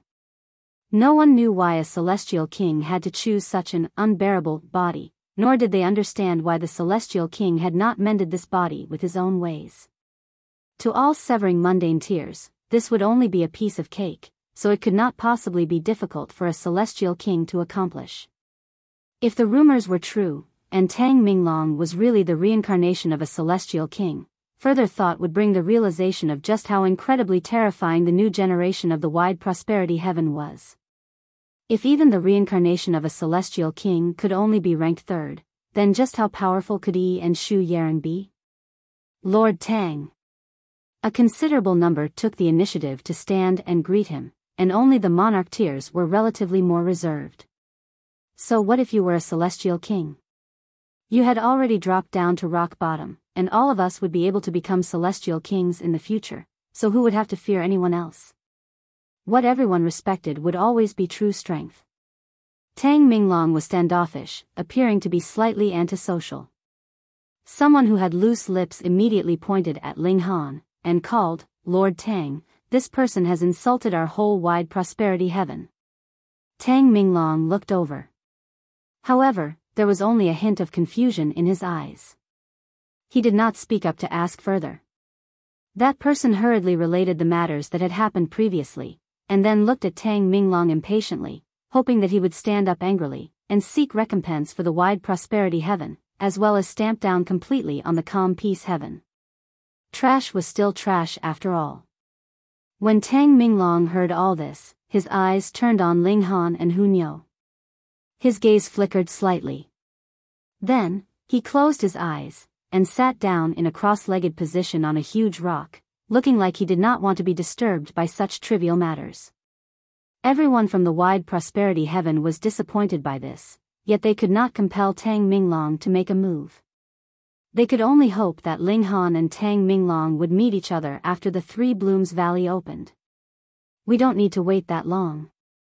When Lord Yi is here, he will definitely step out to suppress Ling Han, someone said with full confidence. This won the agreement of many, and even the monarch tiers looked reverent. They were all monarch tiers, but he was too strong, reaching the point that even they could only look up at him. In the blink of an eye, another 2 days had passed. All of a sudden, fragrance diffused in the wind, and multiple beautiful blooms floated down from the skies. However, when one stretched out his hand to touch it, he would realize that these weren't real flowers, but mere images. However, the fragrance was real. Fragrance wafts 10,000 miles, Fairy Shu is here. Immediately, everyone from the wide prosperity heaven became excited. Xu Yareng. Not only was she the number 1 beauty of the wide prosperity heaven, she was also the second strongest elite of the severing mundane tier. Under these two halos, it was natural that she would seem like a goddess from the 9 heavens, noble and graceful. Very soon, a white figure was rapidly coming from the distance. She was an extremely beautiful woman. She was dressed in snow-white robes, with multiple colorful butterflies on her skirts. Occasionally, they would flap their wings and fly, but they would immediately soon turn into bits of light and disappear.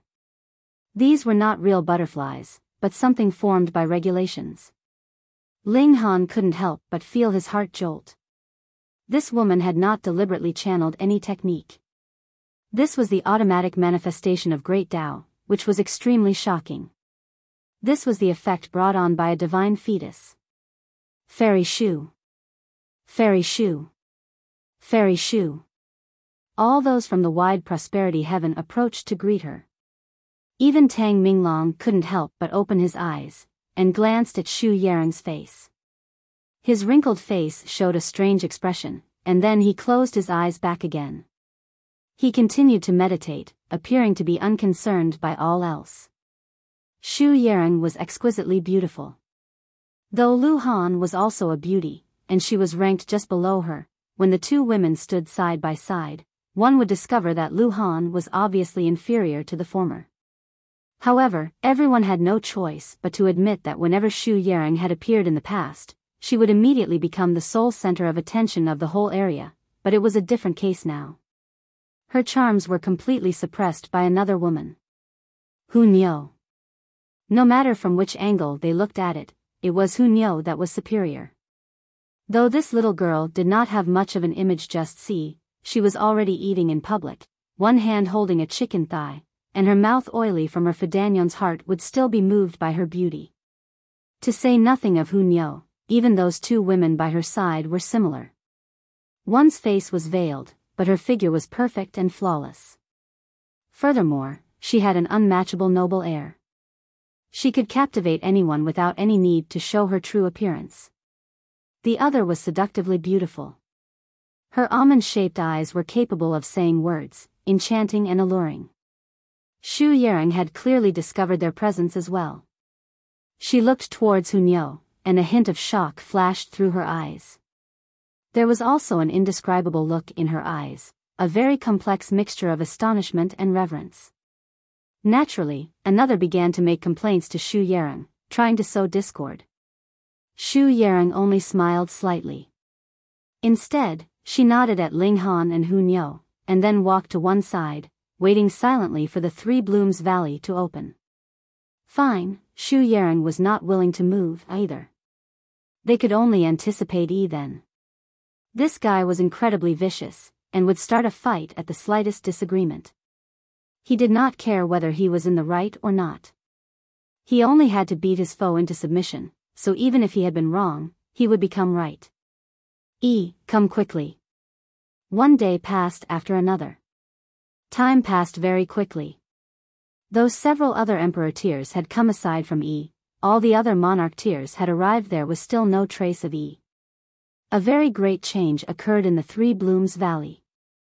These several days, wild winds filled the air, as if they intended to break through the heavens. Boom, multiple streaks of fire would occasionally soar skywards, and there would be bolts of lightning striking down as well, as if some existence was undergoing the heavenly tribulation. The fiery flame lightning strike wood is about to appear. Many cried out, appearing incredibly expectant. Source power of heaven and earth could only be obtained through a stroke of fate. Who knew, it might be them that were the fated ones? For this kind of bizarre scene to appear, it meant that the opening of the Three Blooms Valley would be within the next 2 to 3 days. But where was he? Why was he still not here? One day later. Xiu, a flood of arrows appeared in the skies, shooting rapidly down from the skies, and enshrouding everyone that was standing at the entrance. Who dares to be so insolent?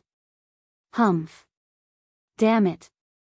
Everyone moved, and dispersed this wave of attack. This was an Emperor tier level attack. Thus, some looked strained, but for Monarch tiers, it could not be easier to deal with.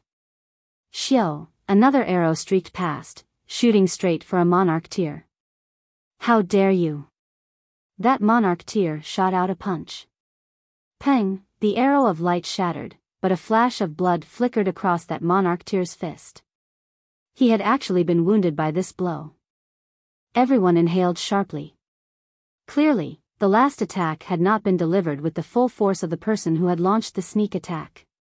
Xiu, another arrow shot over, but this time, the target had been switched to another person. One arrow followed another. These attacks were all very crafty, shooting from different angles. It was like the sneak attacker was unleashing his attacks from different locations. Even top-grade monarch tiers like Ling Han, Hunyo, Xu Yang, and Tang Minglong were being attacked. Who is the bastard that dares to sneak attack Nyo? Hunyo jumped up, flying into a thunderous fury. The Empress was fiddling with an arrow in one hand, and the beautiful face under the gauzy veil also showed a hint of anger. Someone actually dared to launch a sneak attack on her? Ha ha ha ha. Following a loud laugh, a young man strode out, his hands holding a silver bow that was about half a foot long. I am Ji Wuming, and hereby greet all of you.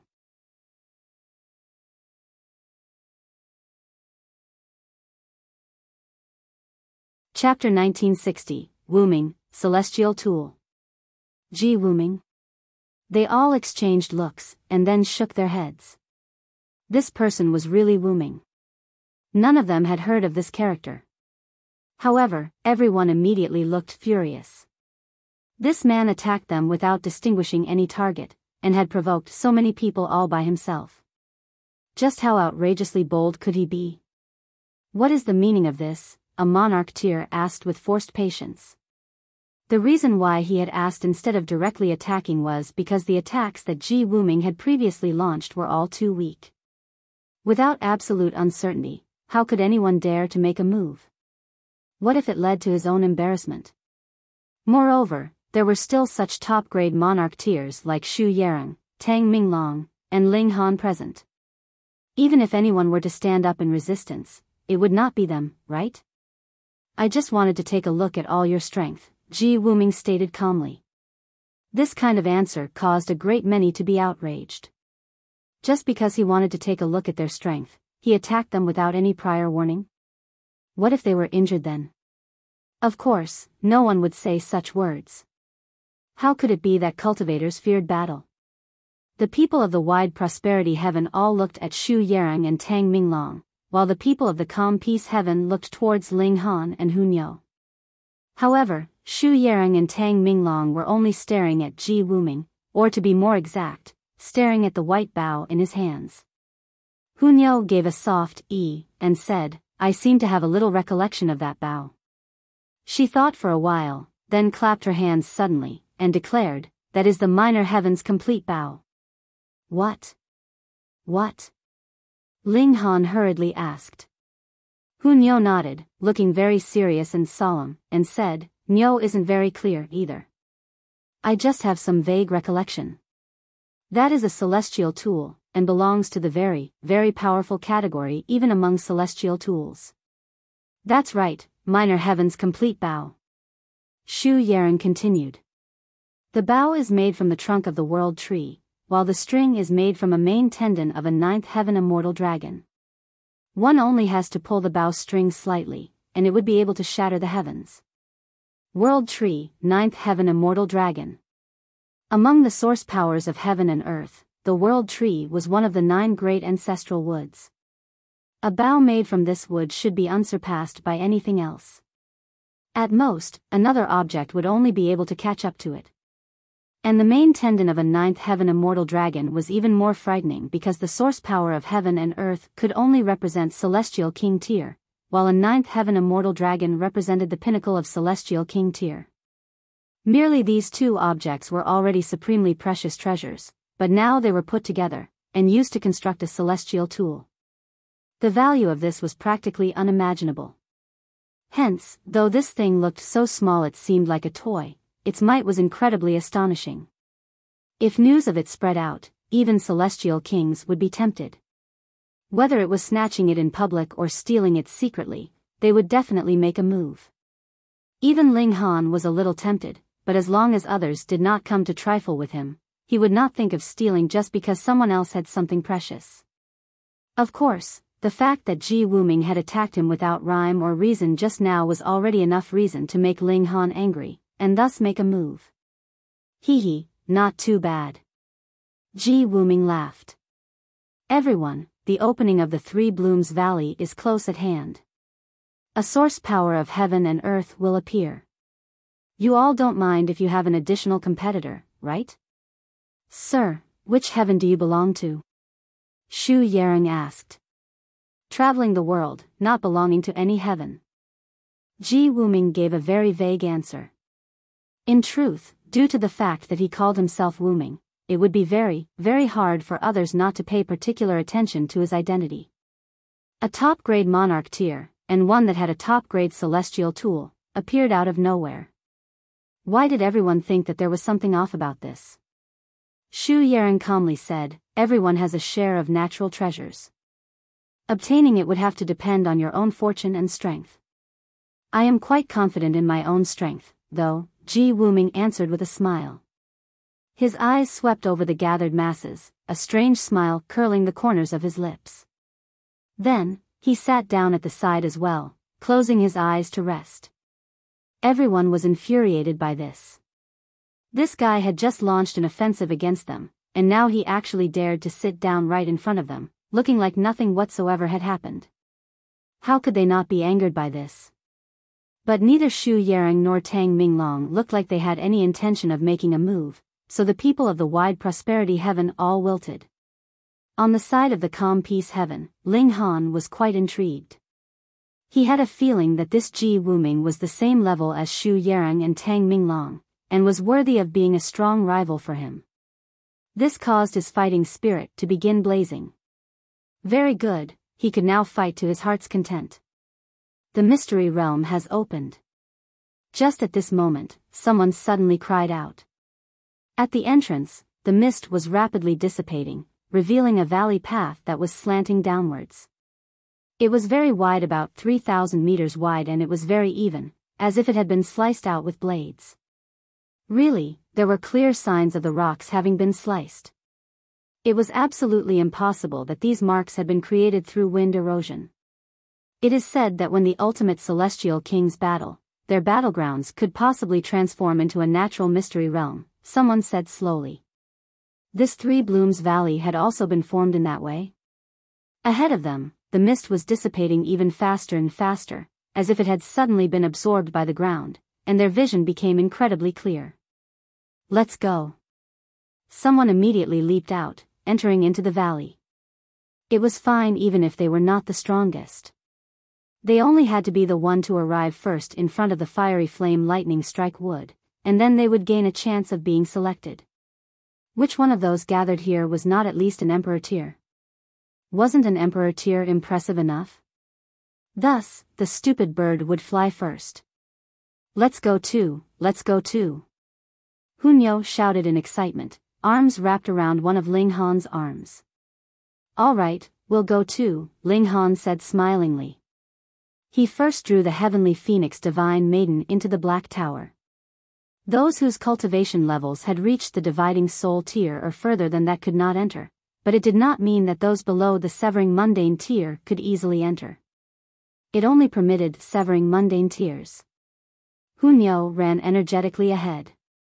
She was practically dragging Ling Han along with her, while Ling Han and the Empress walked side by side. Finally, the last person was bewitching Maiden Ro, looking a bit like a wife that had been bullied. In the past, she only feared the Empress, and now there was another Hunyo. Both of them could restrain her easily. The Empress was majestic and stern, born as a ruler, while Hunyo was completely unreasonable. If you did not obey, she would just beat you up, and continue beating you up until you obeyed. Yan Xianlu and the others also moved out. They had long since formed an alliance. They could use a formation to oppose an existence stronger than themselves. Hence, they similarly were filled with confidence. The contest was going to begin from this moment. Getting a source power of heaven and earth naturally could grant them a complete rebirth, so they could make up for the distance that separated them from top-grade monarch tiers. The path in the valley was slanting downwards, and the further down, the wider the path became. Occasionally, underground gases would spray out, turning into incredibly beautiful blooms of great Tao. But no one dared touch them. The slightest touch would result in either death or injury, and it would be serious injury at that. It was even possible that they would never be able to heal such injuries. These blooms did not have roots, and would slowly float. One had to dodge them at the first instant. Though they were floating very slowly, it was like they were capable of instant teleportation. In truth, they were not the slightest bit slow. Thus, one had to maintain absolute caution against them. Furthermore, the further down, the more the number of these blooms of great Tao would increase. They were close to covering the entire path in the valley, so one did not know where it was safe to set his foot. Ling Han and his group were all cautious. Now that they were here, even Hunyo did not dare to be rash. This made the little girl very displeased. Her lips pouted, her unhappiness written all over her face. Thankfully, only the blooms of great Tao were floating around. If an enemy suddenly appeared at this moment, it really would not be easily dealt with. An entire 3 days later, the path of them finally became even. Had they reached the bottom of the valley? Whom are the funeral bells ringing for? A low voice rang out.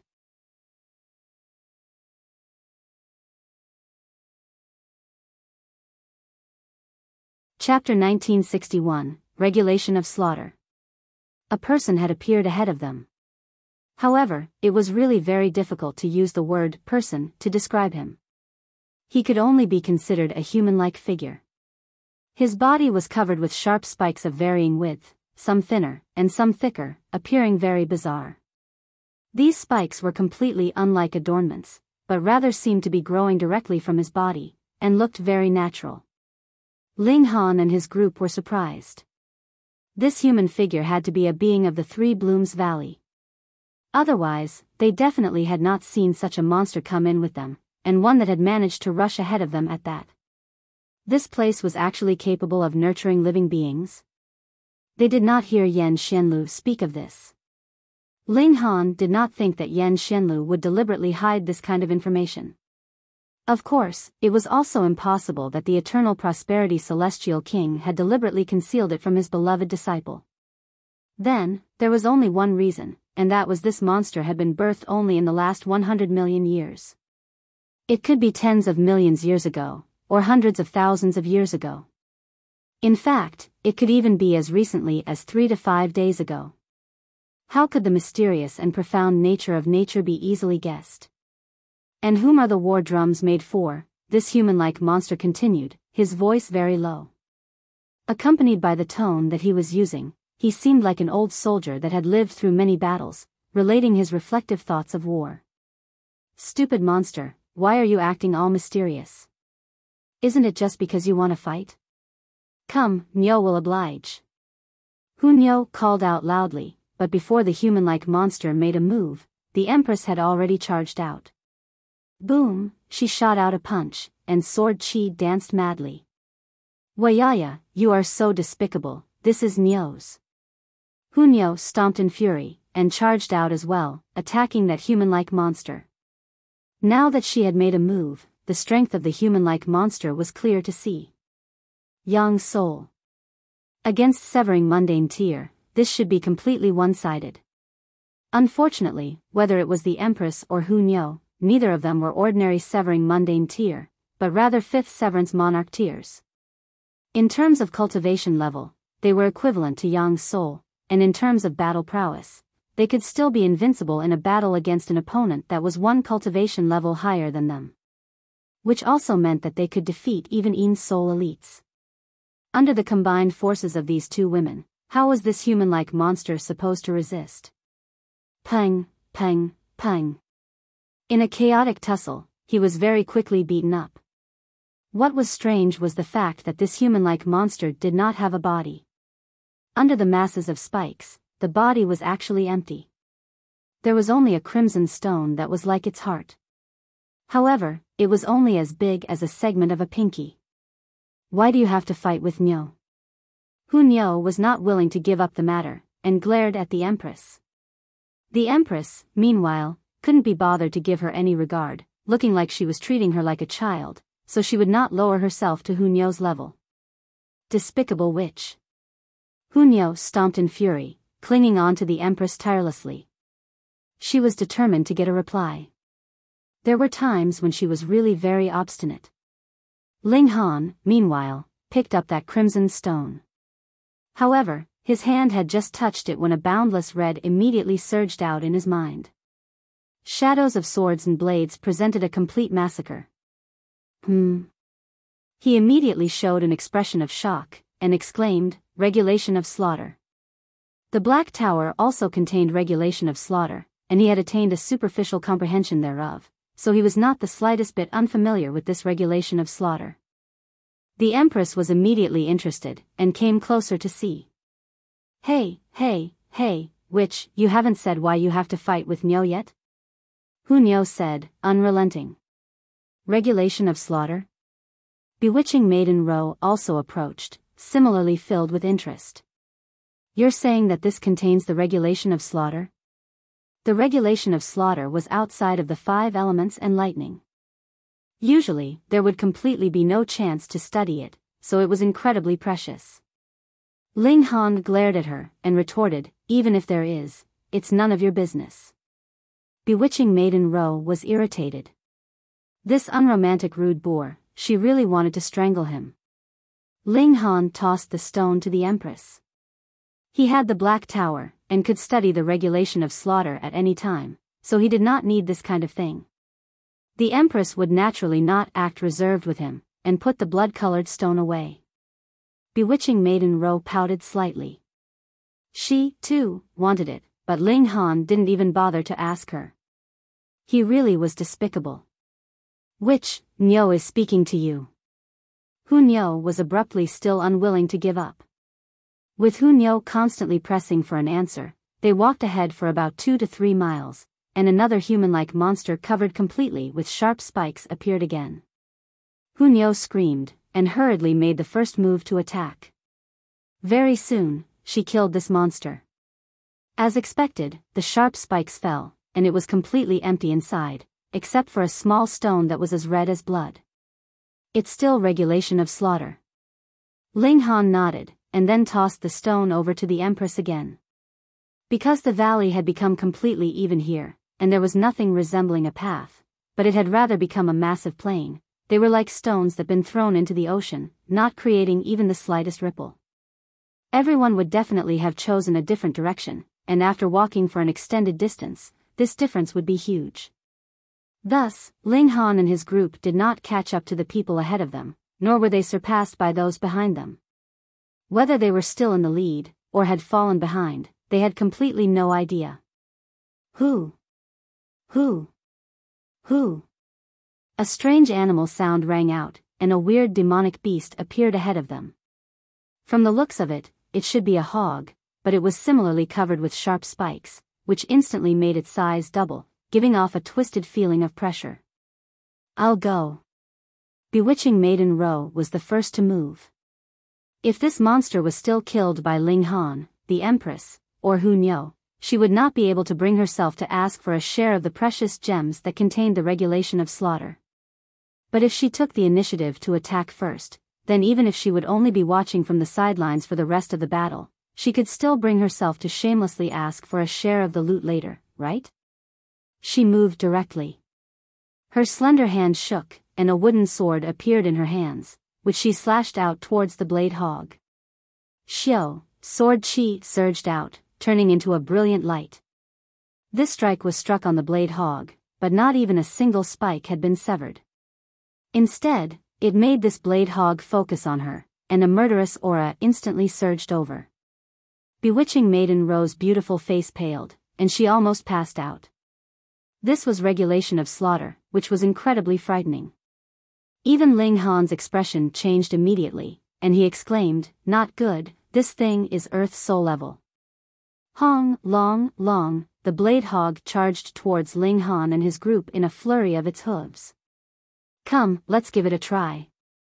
Ling Han's fighting spirit was ignited, and he greeted it with a punch. Pung!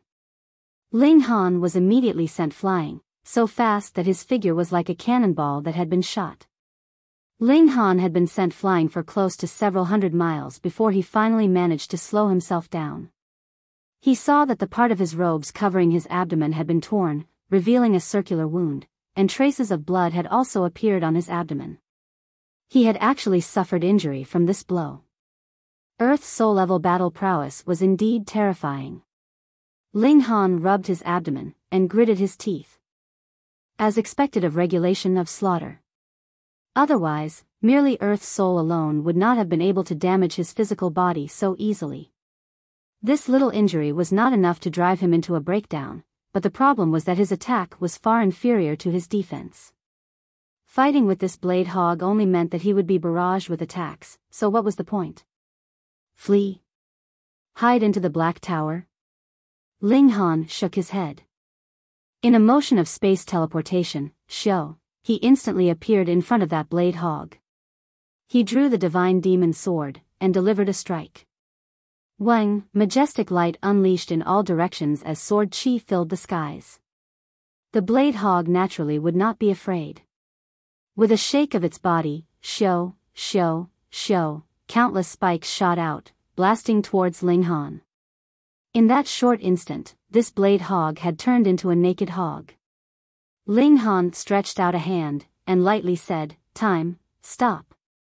Whether it was the blade hog, or the spikes and blades that were filling the skies, they all entered into a paused condition at the same time.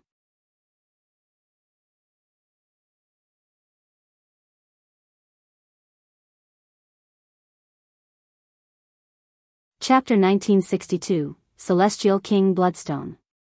This was not Ling Han's ability, but rather the Black Tower's might. When the flow of time slowed down to the maximum, the result was immobility. Shua, the divine demon sword swept out, and with a pu, a high-quality hog's head flew skywards out of nowhere. However, it instantly vanished, and the body of the hog also collapsed, similarly breaking into bits and pieces, and leaving behind only a single stone as red as blood. Who? Ling Han used the divine demon sword like a cane, continuously panting, his expression very ugly. The price for using this move was too massive, exhausting him completely. It was not only his origin power, but also his soul. His whole person seemed to have become a blank piece of paper, where the only thing remaining was emptiness. He could use time acceleration and deceleration as he liked, but the more serious the effects, and the wider the range, the more it would take out of him.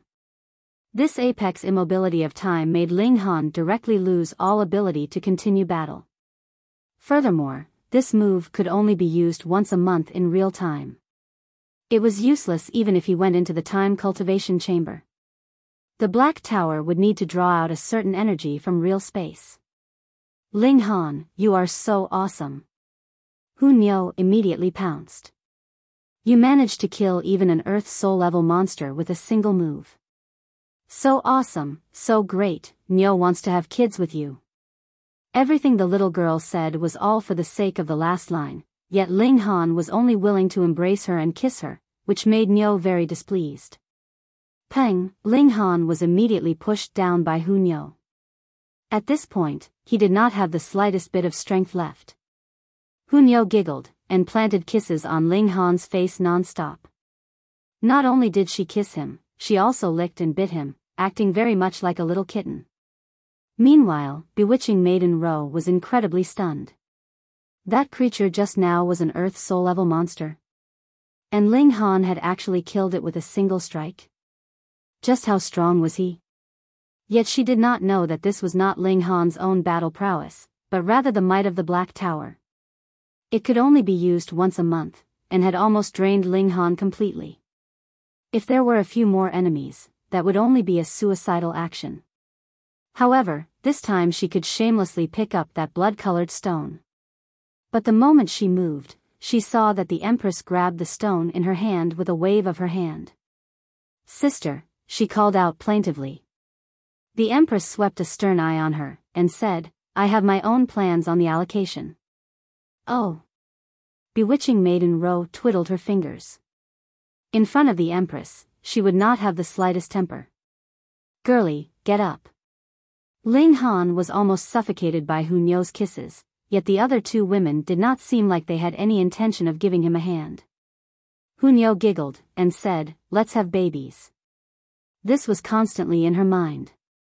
Ling Han began to lecture her righteously again, and took out a considerable amount of food before the little girl temporarily forgot about the matter of having babies. He recovered some energy, and finally could stand up and walk around. What stone is this exactly? It actually contains a sliver of regulation of slaughter. Ling Han had the Empress take out all the blood-colored stones. The stone that represented the Earth Soul monster was very clearly much larger. This is Celestial King Bloodstone. Small Tower suddenly spoke up. In an intense Celestial King tier battle, blood splatters on the ground, and these stones had been stained with a sliver of Celestial King tier blood, yet had not shattered. After countless years of development, a strange change has taken place, Small Tower explained. Realization dawned on Ling Han. No wonder there had been strange human-like creatures and demonic beasts, but when they were killed, there was no actual body. As it turned out, the root of everything was the blood that had been left behind by the Celestial King. As expected of a Celestial King. He had merely spilled a little blood, yet after countless years, it could actually result in such a shocking mutation. Then this Celestial King must have cultivated the regulation of slaughter, he surmised resolutely. At least 7th Heaven Celestial King. Small Tower also made its own deduction. It looked like the rumors were not false. A great many natural mystery realms had been the battlegrounds that had been left behind after Celestial Kings battled, and contained the immortal and ageless will of the Celestial King. After countless years of development, the power of heaven and earth would also be added in, so it would become a natural mystery realm. Ling Han nodded, and said to the Empress, put them away. Looks like we should be able to encounter more of such monsters, and collect even more Celestial King bloodstones. He roughly outlined small towers' words to them. Ordinarily, one could only cultivate the regulations of the 5 elements and lightning, while other regulations could only be gained through specific celestial medicine or certain unusual treasures. However, these regulations were more powerful, and could be maintained until right before Celestial King tier. Hence, the value of these Celestial King bloodstones was extraordinarily high. From a different perspective, the value of the Black Tower was what was truly astounding. It actually contained the 3 regulations of slaughter, time, and space. If Ling Han comprehended these regulations, and was still unable to become an emperor that destroyed all his peers, then he really would be trash. The 4 of them continued on their way, and very soon, they encountered another human-like monster. Hu Niu and the Empress rushed forward together, and dealt with it quickly. But subsequently, they encountered a great dilemma. Another beast-like monster appeared, having Earth soul-level battle prowess, and chasing Ling Han and his group to scramble everywhere. Thankfully, this monster seemed to have a specific range of activity. After they left this range, this monster would also stop, and no longer pursue them. The 4 of them exchanged looks, and suddenly broke out into laughter. In a battle of equals, they had never been chased everywhere by their opponents. This was a very novel experience. After we break through to the dividing soul tier, we will be able to beat these monsters easily. Ling Han rubbed his nose. It was unfortunate that time stop could only be used once a month. Otherwise, there would have been no need for him to run. However, after we break through to the dividing soul tier, we won't be able to enter this place anymore, the Empress said. Niu can. Hu Niu exclaimed, raising her hand. Niu also has a great ultimate move, and killing these monsters would be as easy as slaughtering chickens. How frequently can you use it? Ling Han asked. Once every 3 months.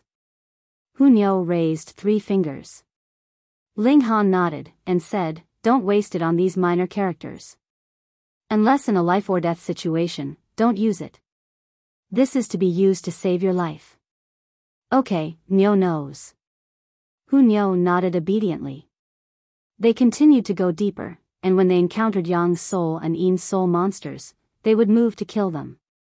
If their opponent was Earth Soul level, they could only break into a run and flee. After these several times, they had also diverted from their original course, but it could be confirmed that they were still heading to the depths of the valley because those 3 peaks were there as their guide, so they couldn't possibly have lost their way. This valley was astonishingly huge, and they weren't able to use movement techniques to sprint at full speed ahead, either. Thus, their speed of traveling was naturally not going to be fast. A whole 3 months had passed, and they still hadn't made it to the middle. That was because they still hadn't reached the foot of the 3 peaks. This would be the sign that they reached the middle. According to Yan Xianlu, there is also great fortune at the foot of the 3 peaks, Ling Han said. But as for exactly what it is, the Eternal Prosperity Celestial King did not tell him. Then let us go and take a look. It should not take too much time. The Empress nodded. They headed to the left mountain peak. 7 days later, Hu Niu suddenly stopped, and then looked like she was sniffing around. Then, her eyes narrowed. So aromatic. Ling Han naturally believed the nose of a glutton with absolute certainty, and asked, what do you smell? The aroma of celestial medicine.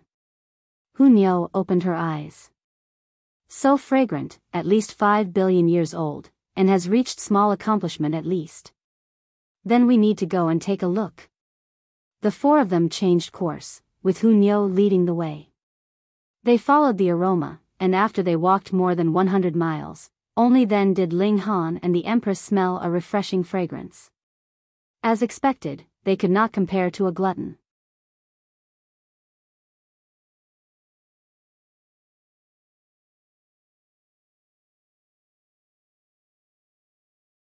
Chapter 1963, Red Spotted Green Bamboo.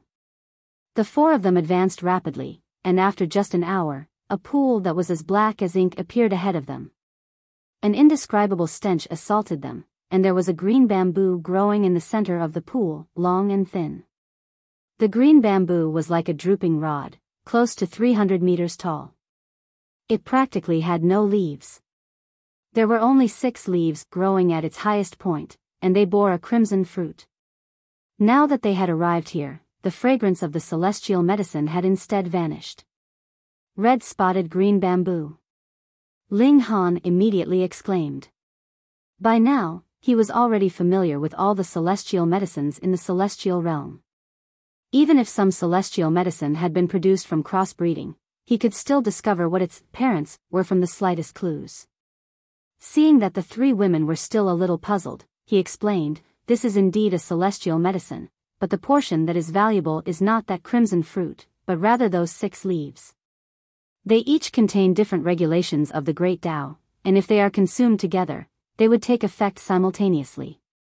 It would be akin to immersing yourself in Great Tao. The effects of comprehension would be amazing. However, this celestial bamboo is a treasure in itself. The bamboo pole can be used to forge weapons. Its toughness is at least comparable to 6-star pseudo-divine metal. The older it is, the tougher it is, and if it has reached 100 billion years old, it would be comparable to 9-star pseudo-divine metal, and can become 10-star pseudo-divine metal after 1,000 billion years." Starry-eyed, bewitching Maiden Ro could not help but ask, then how many years would it need to become divine metal? Divine metal, who did not want it? Ling Han only quirked his lips and said, "The limit is 10-star pseudo-divine metal. It cannot rush up to the heights of divine metal. This is a natural limit." Bewitching Maiden Ro's lips pouted, looking very pitiful. However, in her heart, she was about to go crazy, wanting nothing more than to hang Ling Han up and give him a beating. This damn man was really too unromantic and rude. She was a beauty here, so would he die if he was a little gentler to her? "Humph, isn't it just because you want me to dislike you? I won't, I will cling to you, and drive you crazy. And there is that fruit too," Ling Han explained solemnly. "Though it cannot be used as medicine, it cannot be called useless. This thing is incredibly and extraordinarily poisonous.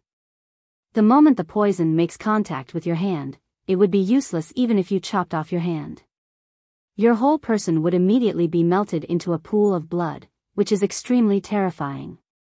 Looking at the color of the bamboo pole, this red-spotted green bamboo should be more or less 6 billion years old. The destructive power of that fruit should be limited to Heaven's soul, or even a mortal palace tier." The 3 women all paled. That fruit could kill even a mortal palace tiers with its poison, and it was through instantly melting into a pool of blood at that. So terrifying. Though they were all extraordinary, especially Hunyo, who had a precious treasure that could save her life, they could not possibly survive the blow of an immortal palace tier. Ling Han pointed at that incredibly smelly pool, and said, "Look at this pool. It has been formed by the poisonous air that has seeped out of the poisonous fruit." Hearing him say this, the 3 women hurriedly pinched their noses. No wonder they felt a little dizzy. As it turned out, they had been poisoned. Ling Han shook his head with a laugh, and said, "No need to be so nervous. Only actual contact with the poison would cause harm. If it is just the smell alone, it just smells bad." Even so, looking at the expressions of the 3 women, they would still withdraw even if it meant giving up this celestial medicine. "Women, sigh, women." Ling Han took a few steps forwards, and began to circle around the pool, studying how he was supposed to retrieve this celestial bamboo.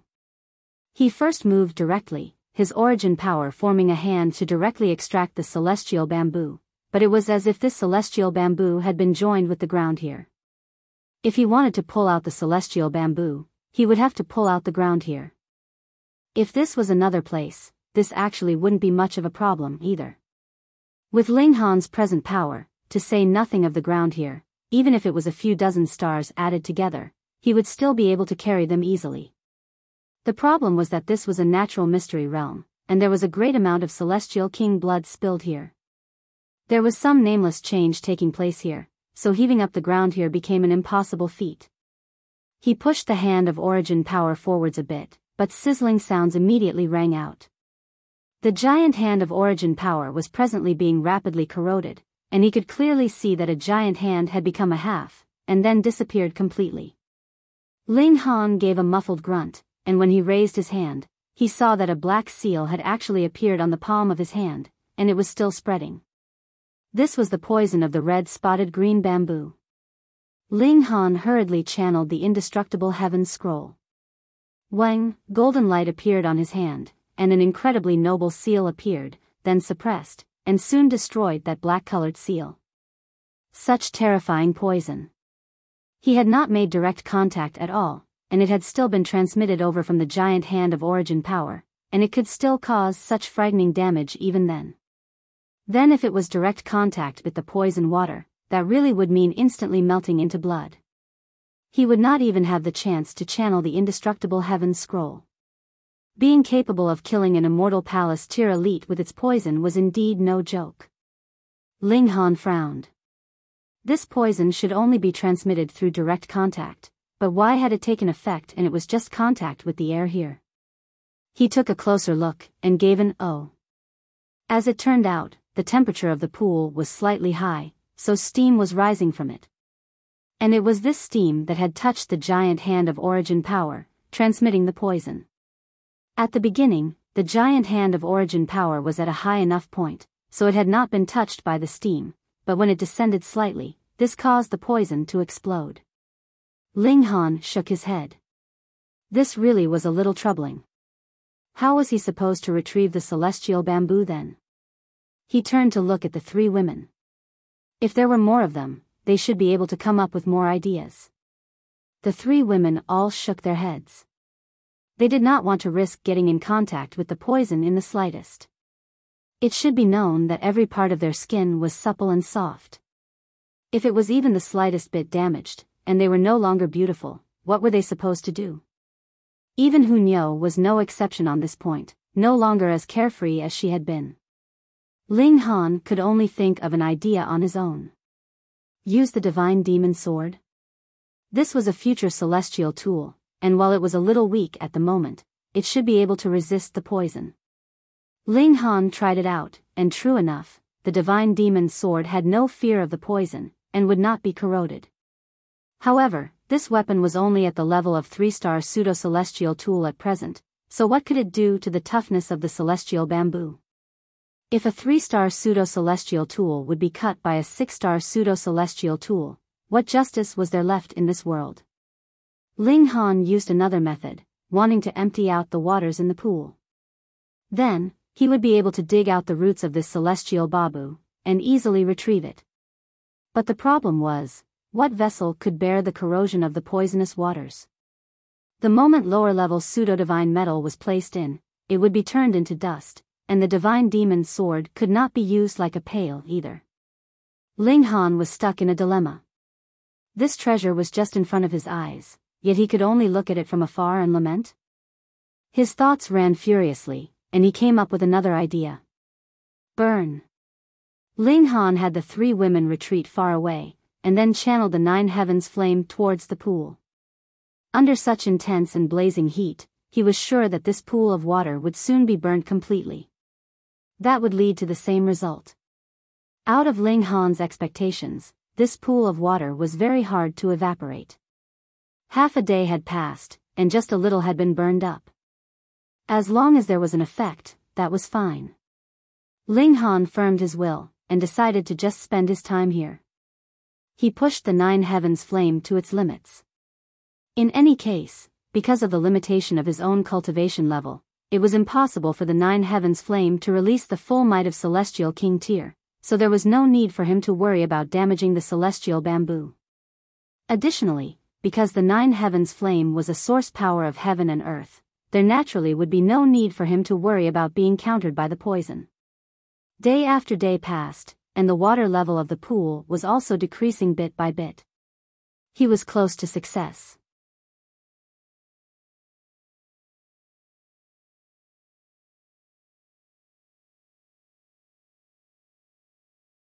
Chapter 1964, Climbing the Mountain. The pool's bottom was finally about to appear. Ling Han exerted some more effort, and the 9 heavens flame blazed fiercely, evaporating the last bit of steam. And now, the pool was empty. It was guaranteed that there would not be the slightest bit of liquid left. Ling Han used the divine demon's sword like a spade, and began digging in the pool. This took him a further 7 days, and only then did he manage to cleanly uproot the complex system of roots of the celestial bamboo, which he then stowed into the Black Tower. What was unfortunate was that even the Black Tower could not nurture this celestial bamboo, unless it had gained its own intelligence, and could cultivate on its own like the 7 lives divine clouds. Ling Han dealt with the celestial bamboo. Though the fruit was extremely poisonous, it was also very useful, and could be used as a great fatal weapon. He plucked out the leaves of bamboo, which he then placed beneath the reincarnation tree. This could preserve its freshness, locking in the dispersion of the regulations of heaven and earth, and could also further improve its medicinal effects by enshrouding it in the aura of the reincarnation tree. He could not do anything to the bamboo stalk for now, and Ling Han could not extract too much strength even inside the Black Tower. 6-star pseudo-divine metal, he really couldn't process it further. Whatever, he would hand it over to a skilled craftsman to be made into something useful once he went out. Ling Han exited the Black Tower, a smile on his face. After working hard for over a month, he had finally reaped a good harvest. It was not the time to divide the loot now. Hence, the 4 of them immediately continued on their way. After over a month of delay, who knew if it would affect their chances of contesting for the great fortune on the 3 mountain peaks? As they traveled, they naturally encountered a great many monsters again. There were a good few that were Earth's soul level among them. Ling Han did not draw on the power of the Black Tower, but rather used the poisonous fruit of the red-spotted green bamboo to deal with one of them just to test out its effects. He had only used a bit, which he smeared on the tip of the blade of the divine demon sword. But when he delivered a stab, that monster immediately decayed. Of course, Ling Han's body had also been pierced harshly by the spikes of the monster, his entire body bleeding all over, almost damaging his godly bones. It was, after all, a powerful Earth soul-level attack. Even if it had been someone the likes of Yan Xianlu, he would probably have collapsed under such bleeding. But Ling Han had only bled a little. The strength of his physique could really be considered freakish. The poison on the blade only weakened after 7 uses, and by the 11th monster, it practically did not have any effect left. Though Ling Han was pierced all over, he was very satisfied. He was gaining more and more of this celestial king bloodstone, which should be enough to allow the Empress and Hunyao to gain a preliminary grasp of the regulation of slaughter. This regulation was really extraordinarily powerful, and anyone who used it would know. Fairy Row. What about me? Me? Because there was no need for them to change course at all, Ling Han and his group's speed naturally increased. Another 2 months later, they finally arrived at the foot of the left peak. From a distance, it seemed like a peak, but upon closer look, this was rather an incredibly colossal mountain, with an unknown perimeter. Anyways, it was just overwhelmingly huge. There would be occasional veined patterns glowing on the surface of the mountain, as if it had a life of its own, and was presently breathing. Ling Han raised his head, and could see that there were presently a few people that were just beginning to climb. At first, their speed was very fast, but when the veins glowed, they immediately stopped, and held tightly onto the surface of the mountain. They only continued to climb further when the veins had completely dimmed. Ah! Someone suddenly slipped, and dropped down from the skies. There was a regulation of gravity here. It had far surpassed the level that severing mundane tier could grasp. Thus, no one would be able to fly in this place. Peng, he directly dropped onto the ground, creating a deep pit in the ground. After a while, that person finally clambered out of the pit. He was completely covered in blood, a few bones directly piercing out of his body. They were broken, and the bone marrow was visible. How pitiful. That person hurriedly consumed an alchemical pill, then sat down, and channeled his cultivation technique to guide the medicinal effects so that he could recover his battle prowess as soon as possible. It was extremely dangerous to sustain a serious injury in this kind of natural mystery realm. Even if your opponent did not deal you a fatal blow, there would still be other dangers, such as the monsters that rampaged around in this place. Let's go to. The four of them began climbing. Now that they had left the ground, they immediately felt how terrifying the gravity was in this place. Even for monarch tiers and emperor tiers like themselves, it was still extremely straining. Ling Han, Niu wants you to carry me. Hu Niu clung onto Ling Han's back. So heavy. Ling Han gritted his teeth. With another person's weight, it was not something as simple as doubling the difficulty. The Empress gave them a glance, and did not say anything, but instead directly ran, and grabbed one of Ling Han's arms. There was nothing that could be done. The best position was already occupied by Hu Niu. An idea flashed in bewitching maiden Ro's mind, and she, too, approached shamelessly, clinging onto Ling Han's other arm. Fuck, do you guys have no arms and legs? Ling Han hissed. The combined weight of 3 people all added onto him alone caused the pressure he had to sustain to increase by at least 100 times, and he immediately felt like his arms and legs were about to be ripped off. And this was because his physique was incredibly tough at that. Otherwise, his arms and legs would have been severed by now. However, this could be considered as a good type of training exercise. Ling Han no longer gritted or bared his teeth. Instead, his expression was solemn as he began to climb. The moment he moved, the gravity increased considerably. Immediately, sweat was pouring down his forehead, and his whole body was soon completely dampened by sweat as well. Wang, the mountains suddenly glowed, and a vein was streaking down from the summit like a lightning bolt.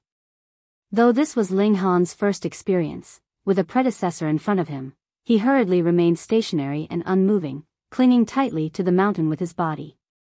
Pang, pang, pang. As the vein surged past, a strong feeling of repulsion also emerged from the mountain, wanting to send everything unfamiliar flying. Thankfully, Ling Han was sticking closely and strongly enough.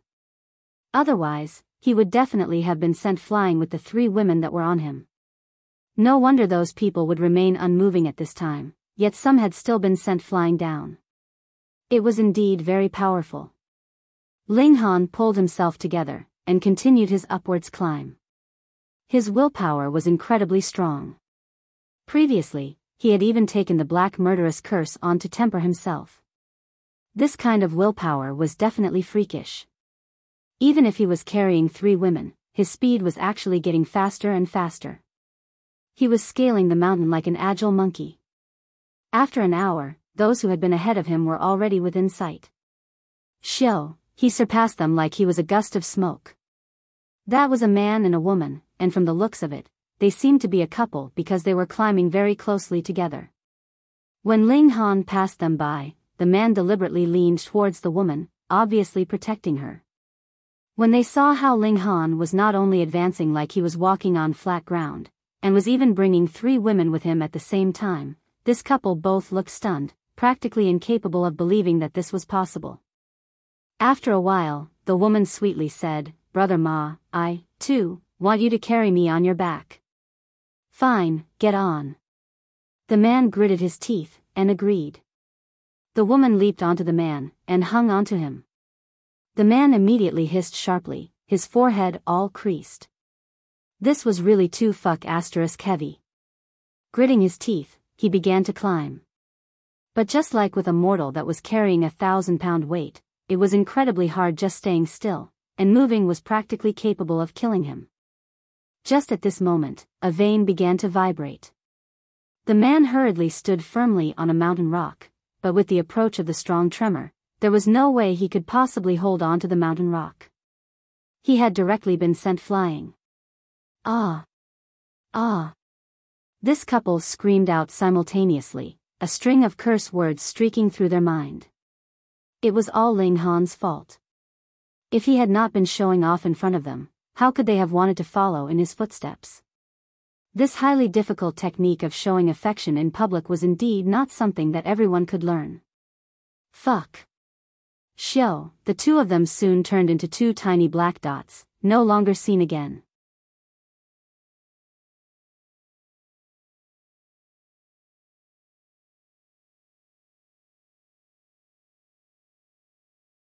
Chapter 1965, Power of Belief. Another month later, Ling Han finally stopped. It was not because they had reached the summit, but rather that the slope had become level and flat here. He did not need to advance by gripping the steep angles of the mountain rocks any longer. The three women also reluctantly released their hold. Clinging on to Ling Han was something that they could get addicted to. It was easy for them to lose themselves in his masculine smell. Especially in the case of bewitching Maiden Ro. This was her first time being in such intimate contact with Ling Han. Her face had directly flushed red, and her alluring eyes were as soft as water, indescribably cloying and sweet. Ling Han sighed in relief, and said, "You guys are really quite heavy. In the future, you guys would really have to lose weight." While he had advanced very fast, it did not mean that the weight he had to sustain had become any less. It was only that his willpower was strong, and he had forcibly suppressed his weariness. What woman liked to hear someone say that she was heavy, especially when the speaker was their lover? Hence, Ling Han was ganged up on by the three women, and after a bout of soft punches and kicks, the four of them finally continued on their way. There was no mountain path here.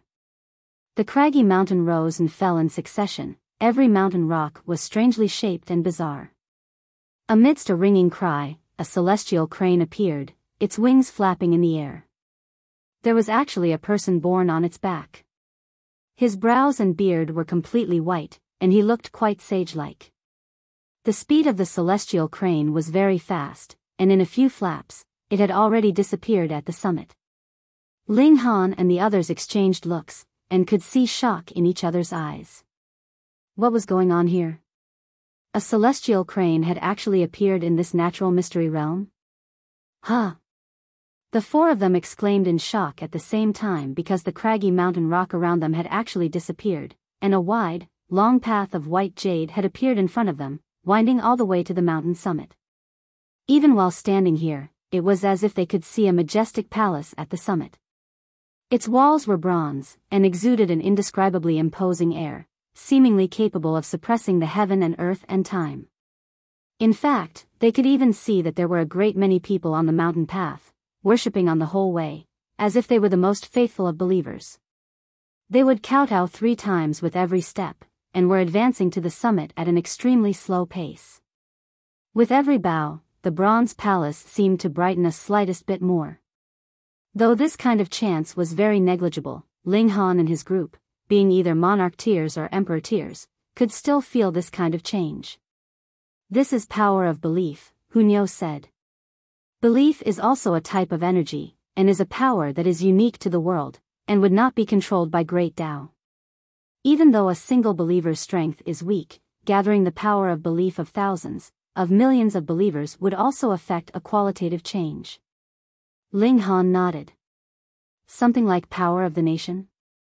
Not really, because power of the nation would require establishing a nation first, and using the totem as a medium to gather the power of the citizens. Hunyo shook her head. As the heir of a 9th heaven celestial king tier-level force, who also had the brand that had been left behind by a 9th heaven celestial king, her knowledge base was very broad and wide. The height of belief far surpasses power of the nation, and power of the nation would mean a feeling of belonging to this nation, while belief is about the individual, which is completely different. However, the power of belief, too, has its weaknesses. Why would believers want to believe in you? Hunyo paused. That is because believers would encounter dilemmas, and at that time, they would ask the target of their belief for help. If they do not get any response, the believers may lose faith. It may be very, very hard for a believer to encounter a dilemma in 100 years, but once the numbers are increased, that would be great trouble. Ling Han nodded, and said, going by the looks of things, this was definitely the place of enlightenment for a celestial king before, but a great battle happened one day, and everything was destroyed, turning into the model of the Three Blooms Valley. Afterwards, the power of heaven and earth began to transform this place, and thus the present Three Blooms Valley came to be, the Empress continued. Hence, everything is only an illusion. It is the image of prosperity that was left behind from countless years ago, when the place of enlightenment of the celestial king still existed, bewitching Maiden Ro also said. As she spoke, the majestic mountain path and those faithful believers also disappeared all of a sudden.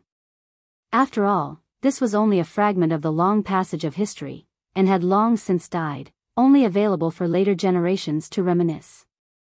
Ling Han and his group sighed slightly. At the time, that celestial king was at least seventh heaven, and he should have been immortal for eternity, but now he had completely vanished in the long passage of history, and even his name was known to no one. Even celestial kings were like this, then what true immortality was there?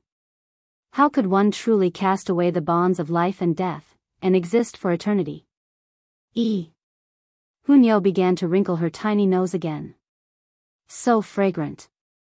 Another celestial medicine? Ling Han asked. He naturally was incredibly confident in the little girl's sense of smell. Hunyao leaned her head to one side, and after some thought, she said, "It should be celestial medicine, but it is a little strange." "What's strange about it?" Ling Han asked. "I don't know how to say it. Anyways, it is just very strange." Ling Han thought for a moment, and then said, "Whatever the case, let's search for it first." It was still Hunyao leading the way. Not too long after, both Ling Han and the Empress also smelled the fragrance that was unique to celestial medicine. A single sniff was enough for them to know. Their spirit instantly resonated with the great Tao, and was not something that could be replaced by any other substance. They went off in search of the fragrance, and very soon, they found a mountain cave that was incredibly dark. The fragrance of the celestial medicine originated from within the mountain cave. Smell of blood. Hunyao wrinkled her little nose again, showing a ferocious expression. She was especially sensitive when it came to things like killing intent. Was it because those that had previously reached this place had conflicted over the celestial medicine, which had led to a major battle? "Everyone, be careful." Ling Han strode forwards, heading to the cave entrance. Now that they were already here, there was naturally no logic in giving up halfway. He naturally would have to take a look. The Empress and the others also followed, but they circled around once inside, yet discovered nothing. The herbal fragrance was there, but there was no sign of the celestial medicine. Perhaps it has already been taken. "Let's go."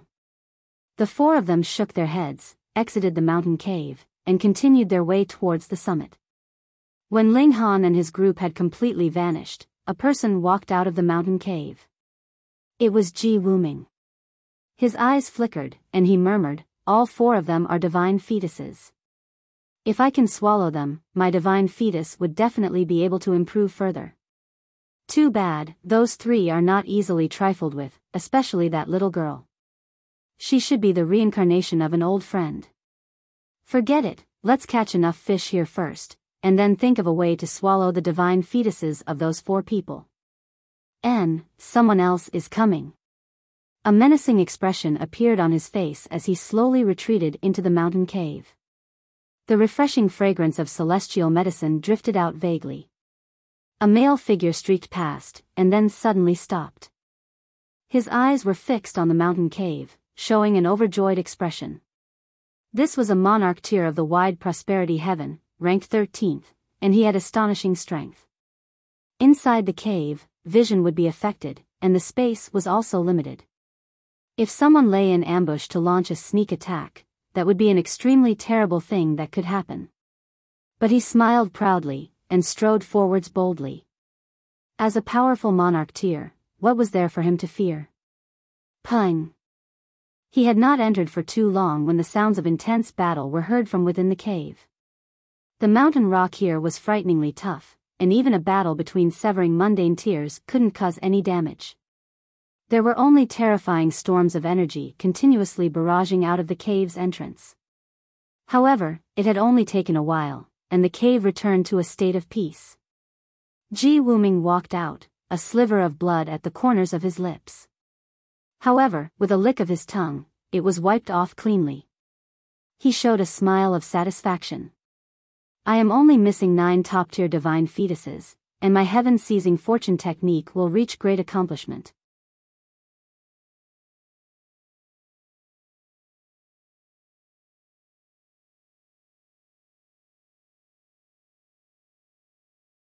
Chapter 1966, A Shocking Conversation. If Ling Han and the others were here, they would definitely discover that Ji Wuming's present aura was slightly different from previously. His whole person exuded an evil vibe, but it was one that would not cause discomfort. He slanted his head slightly to the side.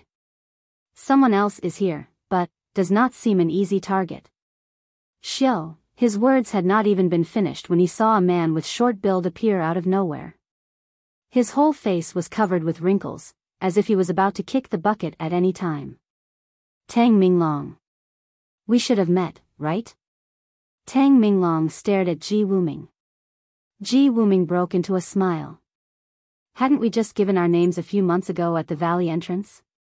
Tang Minglong shook his head. Before that. Ji Wuming shook his head as well. This is my first visit to the wide prosperity heaven, so it should be impossible. Tang Minglong stared into Ji Wuming's eyes, and calmly stated, what I am speaking of is not your present lifetime. The smile on Ji Wuming's face immediately disappeared, and he stared back at Tang Minglong. The two of them just stared at each other, neither speaking. I am getting an extremely bad feeling from you. Tang Minglong's face was expressionless. I do not care if you wreak havoc in other places, but in the wide prosperity heaven. I forbid you from taking one step in. Otherwise, I will kill you. At first, Ji Wuming did not respond, but after a while, a smile appeared at the corners of his lips, and then he broke into laughter. I know now, you should be that Xiao character, right? I really had not imagined that you, too, would have the chance to transmigrate and reincarnate. Isn't it the same for you? Tang Minglong asked calmly. Seeing that Tang Minglong did not deny it, the smile on Ji Wuming's face slowly faded, turning into a mocking grin. Xiao Qianxiong, 8th Heaven Celestial King, with extraordinary battle prowess. Too bad, you have long since died. You are but a lingering spirit that is dragging out your existence, and have gained the chance for a new life. So what could you do to me? I am more than capable of killing you. Tang Minglong declared menacingly, his tone instantly becoming incredibly frosty. If their conversation was heard by others severing mundane tears, they would definitely pale in shock. Tang Minglong really was the reincarnation of a celestial king, and an 8th heaven existence at that. That was just a step away from the ultimate pinnacle, and in the whole celestial realm, that could be considered a being of the highest tier. But this kind of celestial king had still died, leaving behind only a sliver of his spirit, gone through some kind of reincarnation cycle, and had come back to life. The cultivation of his last lifetime had been severed, and he could only start right from the beginning again. Ji Wuming did not have the slightest bit of fear, and slowly asked, Xiao Qianxiong, do you know why I wish to reincarnate? Seeing the unconcerned expression on Tang Minglong's face, he continued, I did not die in my last life, but have rather given up my body of a celestial king on my own initiative, and barged forcefully into the reincarnation cycle. What? At this, Tang Minglong finally revealed an expression of shock. In fact, a layer of goosebumps broke out on his skin, as if he was a mortal that had encountered a ghost. You, he stuttered, incoherent in his words. Ji Wuming bared his teeth in a grin. Now, it is very hard for me to kill you, but you wanting to kill me is even more impossible. Thus, it is best that we each mind our own business. Otherwise, even if I had to use my trump card a few times, killing you would be a piece of cake. Strangely, Tang Minglong did not refute his words. Hi's whole body was trembling. Even an ordinary 9th Heaven Celestial King cannot possibly barge forcibly into the reincarnation cycle. Who exactly are you? How many battle merits have you achieved that you would be doted on thus by the heaven and earth? Ji Wuming fell silent, and showed a sliver of rare sullenness in his expression. After a long while only did he say, I have battled for too long on borders, and I have already forgotten who I am. Since you, too, returned from there, you should know just how grim the situation is over there. Yes. Tang Minglong nodded solemnly, bearing a sliver of respect, or even reverence. This was extremely shocking. In his last life, he had been an 8th heaven celestial king, practically an elite of the highest tier, yet he would actually show an expression of reverence to another. Then, just what kind of existence was Ji Wuming? 9th heaven celestial king. What was going on? A 9th heaven celestial king would also die? No, going by Ji Wuming's words, it was he himself who had given up his celestial king body, and barged into that whatever reincarnation place, and only then did this completely new and severing mundane tier Ji Wuming come to be. For what reason? Why had he brought hardship on himself? Wasn't a 9th heaven celestial king already in existence of the highest tier, and he still had to give up his own physical body? Those old guys just want to protect themselves without any thought of others. To completely eliminate the storm of darkness, only a heavenly venerable tier can do so. Ji Wuming spoke, his voice slow, but capable of cutting across the ages like the sounding of a temple bell. Tang Minglong appeared to be even more respectful, and said, for the sake of eliminating the storm of darkness, you, Lord, did not hesitate to even give up your 9th heaven celestial king body. This junior is impressed. However, he showed a sliver of hesitation. These young people are presently all hopes for the future, so please have mercy, my lord. For the greater cause, there must be sacrifices, Ji Wuming stated calmly. I can even give up my 9th heaven celestial king body, and risk death just to barge into the reincarnation cycle. I can even make such a sacrifice, so could these young juniors not sacrifice a bit too? Tang Minglong clearly did not agree with his opinion. But there are no buts, Ji Wuming interrupted decisively. Seeing how you, too, have made much contribution at the border, I have spoken so much with you, but if you speak further, I will take your life. Tang Minglong hesitated, but he very quickly said, the only reason I reincarnated was because I wished to return to Celestial King tier, and then return to the border to stand against the storm of darkness. My purpose is to safeguard and protect our descendants, but you, my lord, want me to just sit by and watch as you kill the hope for our future. Then, please forgive this junior for being incapable of obeying you. Just like E of the wide prosperity heaven, he is extraordinarily prodigious, and there is a high possibility for him to become a 9th heaven celestial king in the future. He could become the main force in resisting the storm of darkness in the future. Such a prodigy should not die at your hand, my lord, but rather should be given the chance to grow and mature. What short-sighted vision! Ji Wuming declared balefully. All of a sudden, he charged towards Tang Minglong, extending a palm. Boom, the whole world turned into complete darkness, and only this hand that seemed like an eternal existence that seemed capable of striking open the heaven and earth seemed to be left, suppressing all existence. This possessed the might of a celestial king, but it was not the complete might of a celestial king either, so it was like how Linghan possessed the 9 heavens flame. That was clearly celestial king tier level existence, but because it was limited by his cultivation level, it belonged to the celestial king tier in essence, yet its might was considerably inferior to that. Forgive my offense, my lord. Tang Minglong exclaimed softly. Pa, the bones in his entire body crackled loudly, and he instantly turned from a dwarf of short stature to a 7 feet tall man of broad build, exploding in a burst of supreme might. He greeted the incoming attack without fear, righteous and justified. Speaking in terms of their past lives, Tang Minglong was definitely no match for Ji Wuming. An 8th heaven celestial king standing against a 9th heaven celestial king in a head-on confrontation would only result in the former's death. But at present, they were both 5th severance monarch tiers, and limited by their cultivation level, the amount of 8th heaven and 9th heaven celestial king power that they could draw on was actually not much different. Thus, the battle was very intense, and it was hard to determine who would be coming out on top. It was indeed just like how Ji Wuming had said at the beginning. It would not be easy for him to kill Tang Minglong, as he would have to use some kind of ultimate move, but Tang Minglong killing him was a completely impossible feat. The fierce battle was continuing without stopping.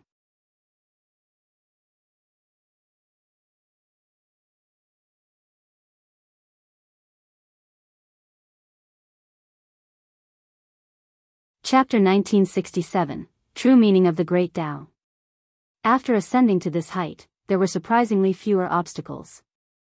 Ling Han and the others only took a few hours to reach an area near the mountain peak. Mists and clouds swirled, and this place seemed much like a celestial abode. A group of people appeared before them. Xu Yarong, Yan Xianlu, and the others were all among this group. Ling Han walked over, and asked, "Brother Yan, why have you all stopped here?" Yan Xianlu shook his head with a sigh, and said, "Brother Ling, I truly can't bear to tell you. I'm afraid that you'll beat your chest and stomp your feet in frustration." Ling Han involuntarily chuckled, and said, "Then I'm even more curious to find out." Yan Xianlu nodded before pointing ahead, and saying, "There's a stone tablet before us." "Fuck. **** face. Do you want to die?" Hu Niu immediately shouted. This person actually dared to mess with them. Yan Xianlu faltered upon hearing this. Before Hu Niu, he truly didn't dare to play any tricks on Ling Han and the others. He hurriedly said, "This is no simple stone tablet. Rather, it's been formed and nurtured by heaven and earth. Inscribed on it is the true meaning of the Great Tao." True meaning of the Great Tao? Yes, true meaning of the Great Tao. Ling Han and the Empress both wore expressions of confusion. Meanwhile, Hu Niu immediately jumped forward, rolling up her sleeves, and saying, "Where is it? Where is it?" "It's Niu's." She was wearing an expression of greed. "What exactly is it?" Ling Han asked Yan Xianlu. "Brother Ling, what we cultivate and comprehend is the regulations of heaven and earth. However, regulations are formless and intangible, so each person possesses their own unique understanding of the Great Tao. No one can say for sure whether their comprehension is correct," Yan Xianlu said with a serious expression. Ling Han nodded in agreement. This was indeed the case. Even though he possessed two source powers in the Nine Heavens Flame and the Xianin Source Water, he still needed to use a lot of trial and error when trying to comprehend the Great Tao of heaven and earth. At most, possessing two source powers only allowed this process to become much easier for him compared to other people. However, the true meaning of the Great Tao, Yan Xianlu paused for a moment before continuing, "This is something that heaven and earth have formed through some mysterious method. Through this, you can truly comprehend the Great Tao in a leisurely manner. Of course, the true meaning of the Great Tao is only the most fundamental matter. However, the most important thing in cultivation is none other than such fundamentals." Ling Han agreed with this assertion. While in Guanhua City, he had given an in-depth explanation about such fundamental matters. However, even three-star alchemists had been inspired by his explanations, and in the end, they had all viewed him with utmost respect. In fact, they had almost treated Ling Han like their teacher. Regardless of how talented one was, regulations would still be formless.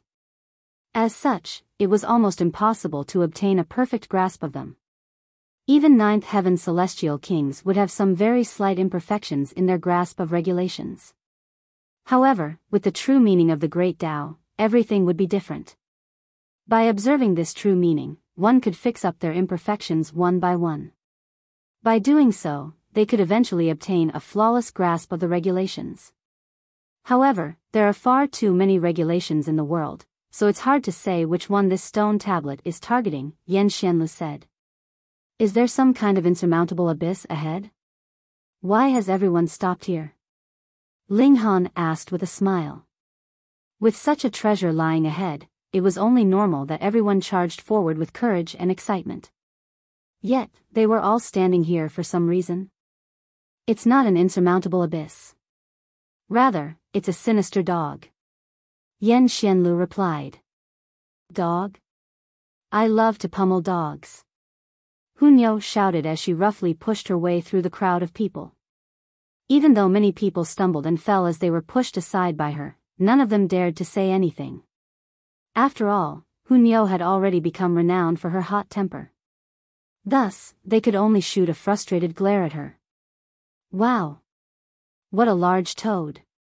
What an ugly toad!" Hu Niu exclaimed. She then ran back in displeasure, pointing at Yan Xianlu, and saying, "Where's the dog? Where's the dog that you promised?" Yan Xianlu was rendered speechless. After a brief moment, he said, "I only mentioned dog as a metaphor. As the saying goes, good dogs don't block the path. Niu doesn't care. Hurry up and give me a dog to pummel." Hu Niu shouted. Ling Han also walked over, only to see a flat platform ahead. There was a large stone tablet resting on this platform, and it looked like it was cut from jade.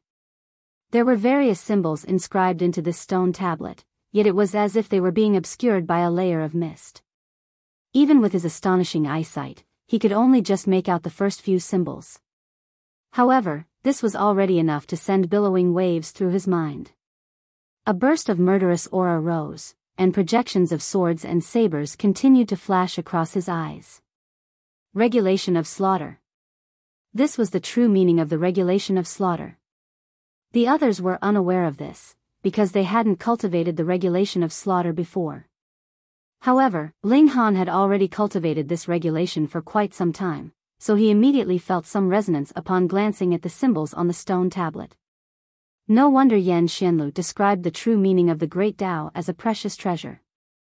Indeed, Ling Han was already experiencing billowing waves in his mind after glancing at just the first few symbols. He obtained countless understandings, and these allowed him to determine many of the mistakes that he had made while cultivating the regulation of slaughter. However, it was a shame that a giant toad was sprawled across the stone tablet, covering a portion of the symbols. In any case, even the uncovered portion was unclear, and it was as if heaven and earth had reached over to cover it from view. "I have to get closer to the stone tablet." Anyhow, this toad was no different from the previous monsters. Its body was filled with sharp spikes, and this caused it to look even uglier and stranger than it already was. Ling Han turned around and asked, "Is this toad extremely strong?" "It's at the heaven soul, so what do you think?" a monarch tear from the wide prosperity heaven said. There was a hint of disdain in his voice, and it was as if he were feeling a sense of superiority. Ling Han involuntarily chuckled, and said, "What are you feeling so smug about? Perhaps I can't defeat heaven's soul elites, but can you? I truly don't understand where your sense of superiority is coming from." The monarch tear immediately flushed red with anger and embarrassment. However, he was rendered completely speechless, so he could only glare at Ling Han in anger. Indeed, he couldn't defeat this monster either.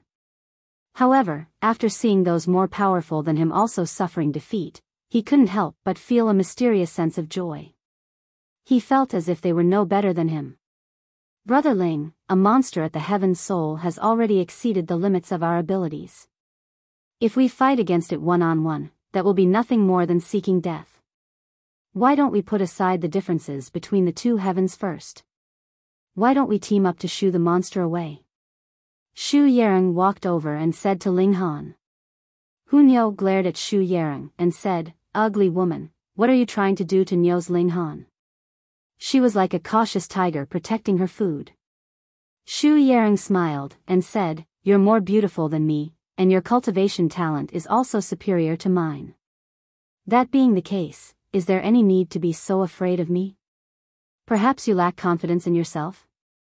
Hu Niu humped and said, "Of course Niu is confident. However, one after another, all of you ugly women are overestimating yourselves. Yet, you still insist on sticking your face over. Niu is super annoyed." Hu Niu's words captured a very large group of women. Bewitching Maiden Ro couldn't help but cough upon hearing this. Her expression was slightly awkward. Xu Yarong's smile was still extremely composed and elegant, and she said, "Rest assured, I'm only inviting you to team up with us to deal with that toad." "Fine, since you're so understanding, Niu won't argue with you anymore," Hu Niu said as she grabbed Ling Han's right arm. It was as if she were declaring her ownership. She was a jealous little lover. Ling Han gazed into the distance, and said, "Heaven's soul elites are heaven knows how much more powerful than Earth's soul elites. Even if we team up, our chances of defeating the monster are still slim. But we still have to try. Otherwise, how can we be sure?" Xu Yarong said. When it comes to such fundamental understandings, the earlier we master them, the better. Otherwise, once we've assembled our tower of cultivation, any deficiency in the foundations might cause a catastrophic collapse. So, if we don't fight for it now, when else will we? Her words were very persuasive. Even though her target was Ling Han, many in the surroundings involuntarily nodded upon hearing this. Even Yan Xianlu was no exception. Ling Han smiled, and said, "Fine, then let's give it a shot."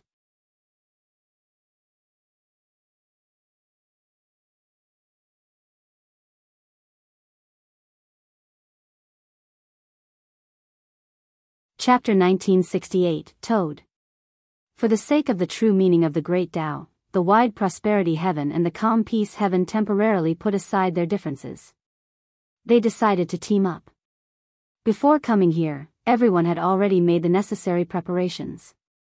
For example, Yan Xianlu, Lu Jia, and the others had already prepared some sort of formation that could greatly increase their battle prowess. This was in order to rival Shi Xiuwen and the other freakish prodigies. Now, however, this monster at the Heaven's Soul was definitely far more powerful than Shi Xiuwen and the other supreme prodigies. Thus, they had to team up to battle against it. In fact, Ling Han still possessed a trump card. That was the poisonous fruit of the red-spotted green bamboo.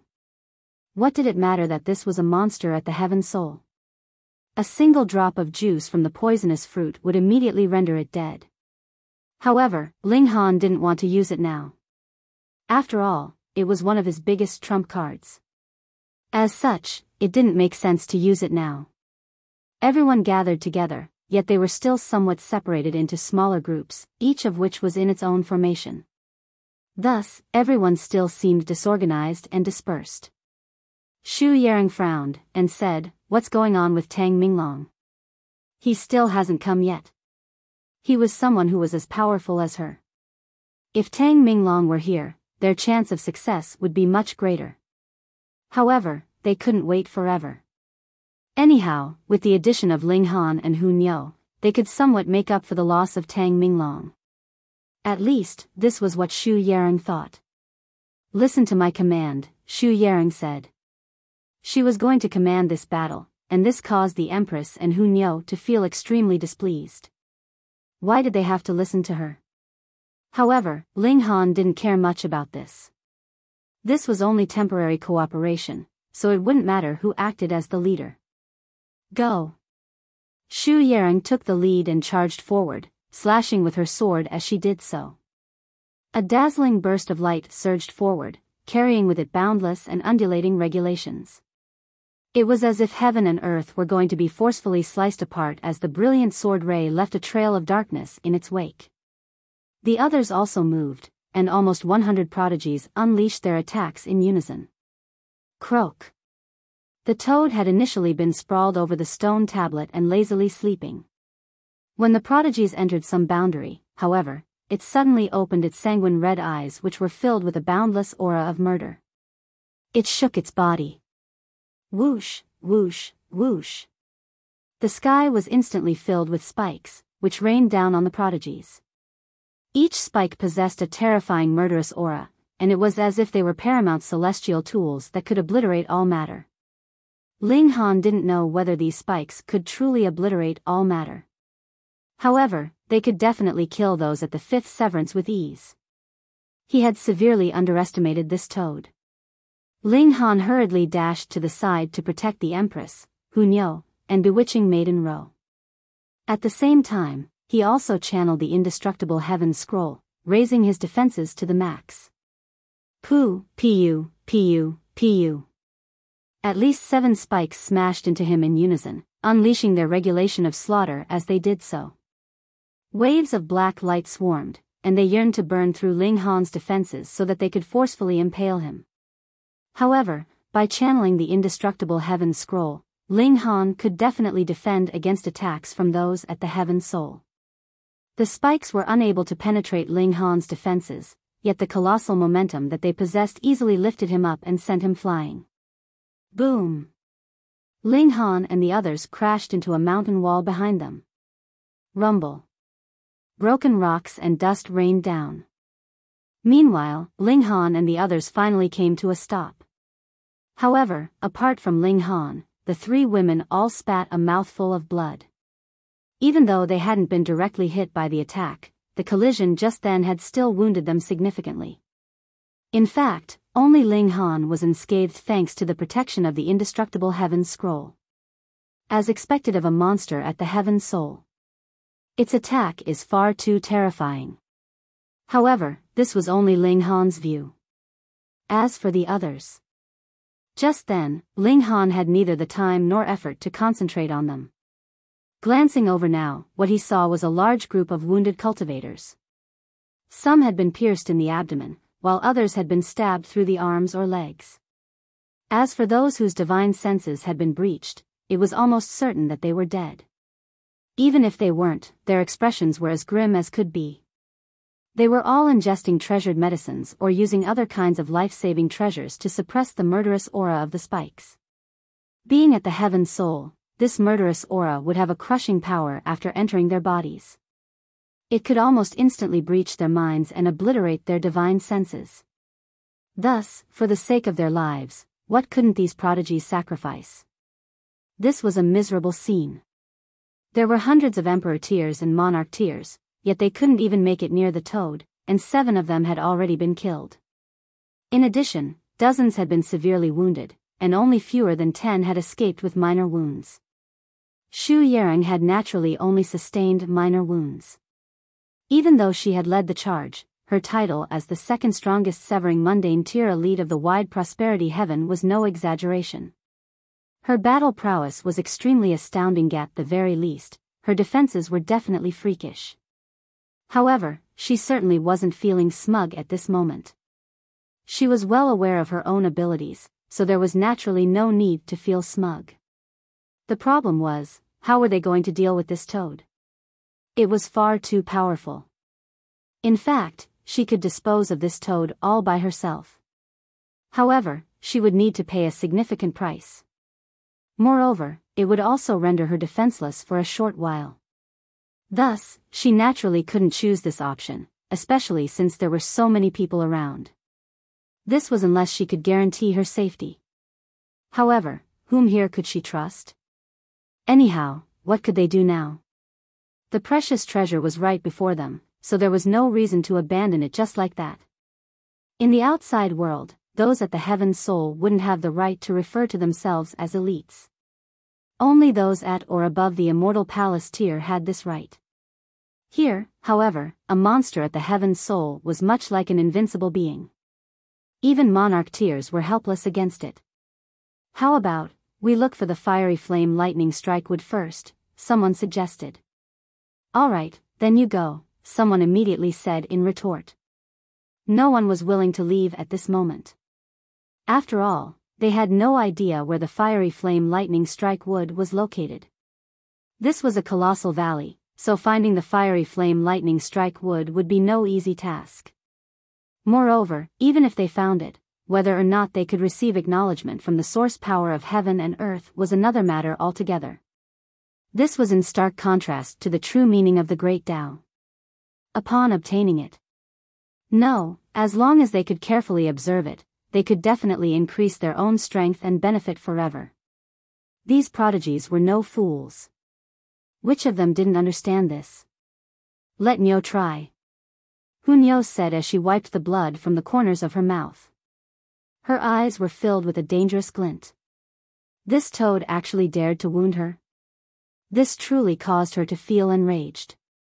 Ling Han shook his head, and said, "Don't. Leave your trump card until later." He strode forward, deciding to use the poisonous fruit of the red-spotted green bamboo. He had already decided on this earlier. If their cooperation were successful, he would continue to hide the poisonous fruit of the red-spotted green bamboo. If it weren't successful, however, he would then use this trump card.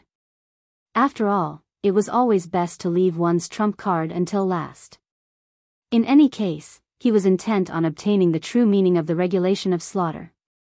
Meanwhile, the toad didn't take advantage of the situation to attack them. As long as they left that certain area, it would pay them no more heed. it would lazily lie back down to sleep.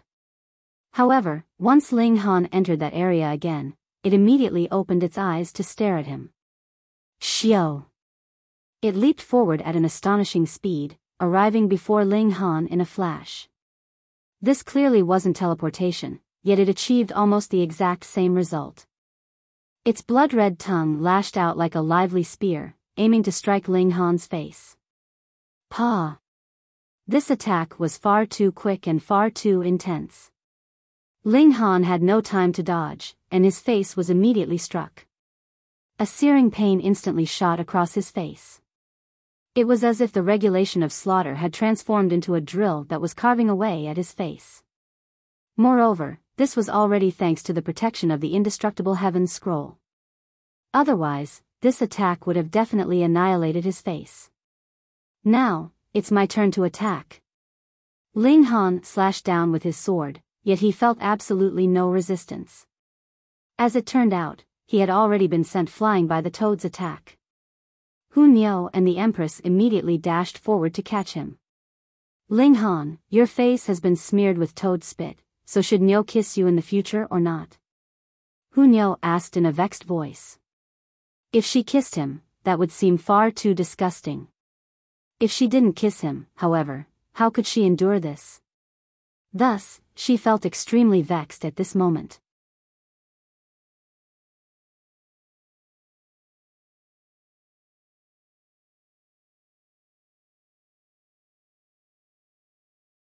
Chapter 1969, Poisonous Fruit. Ling Han could only chuckle bitterly. Couldn't Hu Niu think about more normal matters?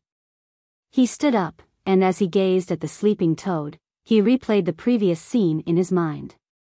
I need to attack earlier, he said to himself inwardly. Let's go again. He charged forward again. Boom! In the blink of an eye, he was sent hurtling back again, just like before. This time, however, he directly crashed into a mountain wall, causing even the ground to shudder. I attacked too early, so my sword was lacking in power. Again. Boom! Boom! Boom! Ling Han charged forward 7 times in a row.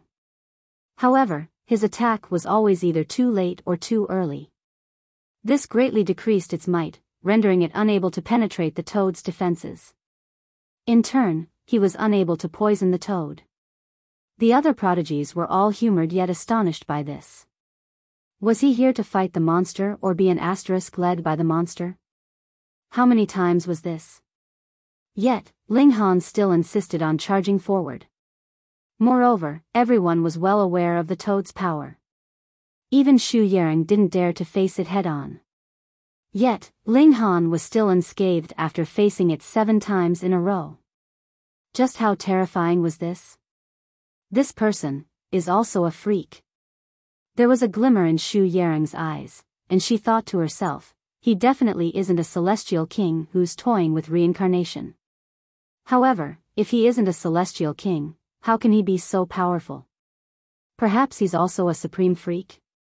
One who can even suppress the reincarnation of celestial kings. Is he, the second E? Ling Han shook his head. The toad was far too quick, and its attacks were far too speedy. It was almost impossible to seize that fleeting instant to attack.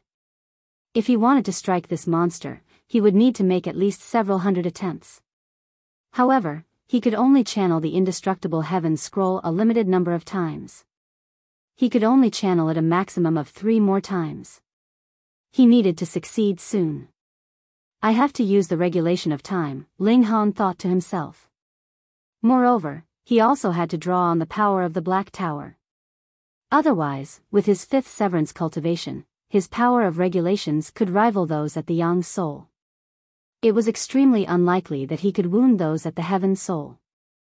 Although this would exhaust his power, his defenses wouldn't be weakened as a result. As such, he didn't need to worry about others seizing the opportunity to attack him.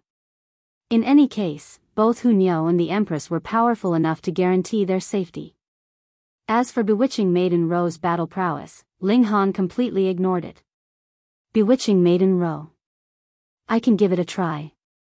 Moreover, I have to succeed. Ling Han strode forward before charging at the stone tablet again. He's charging forward to get an asterisk lead again. Everyone was already accustomed to this scene, so they all made this remark in their mind. However, they couldn't help but admire Ling Han's courage. Croak. The toad was emotionless, and it didn't lose interest because Ling Han had attacked it too many times. It didn't become angry either. Instead, it charged forward to attack him just like before. Crack. Its tongue lashed out, same as always. Ling Han drew on the power of the Black Tower before as he unleashed a palm strike. Wang.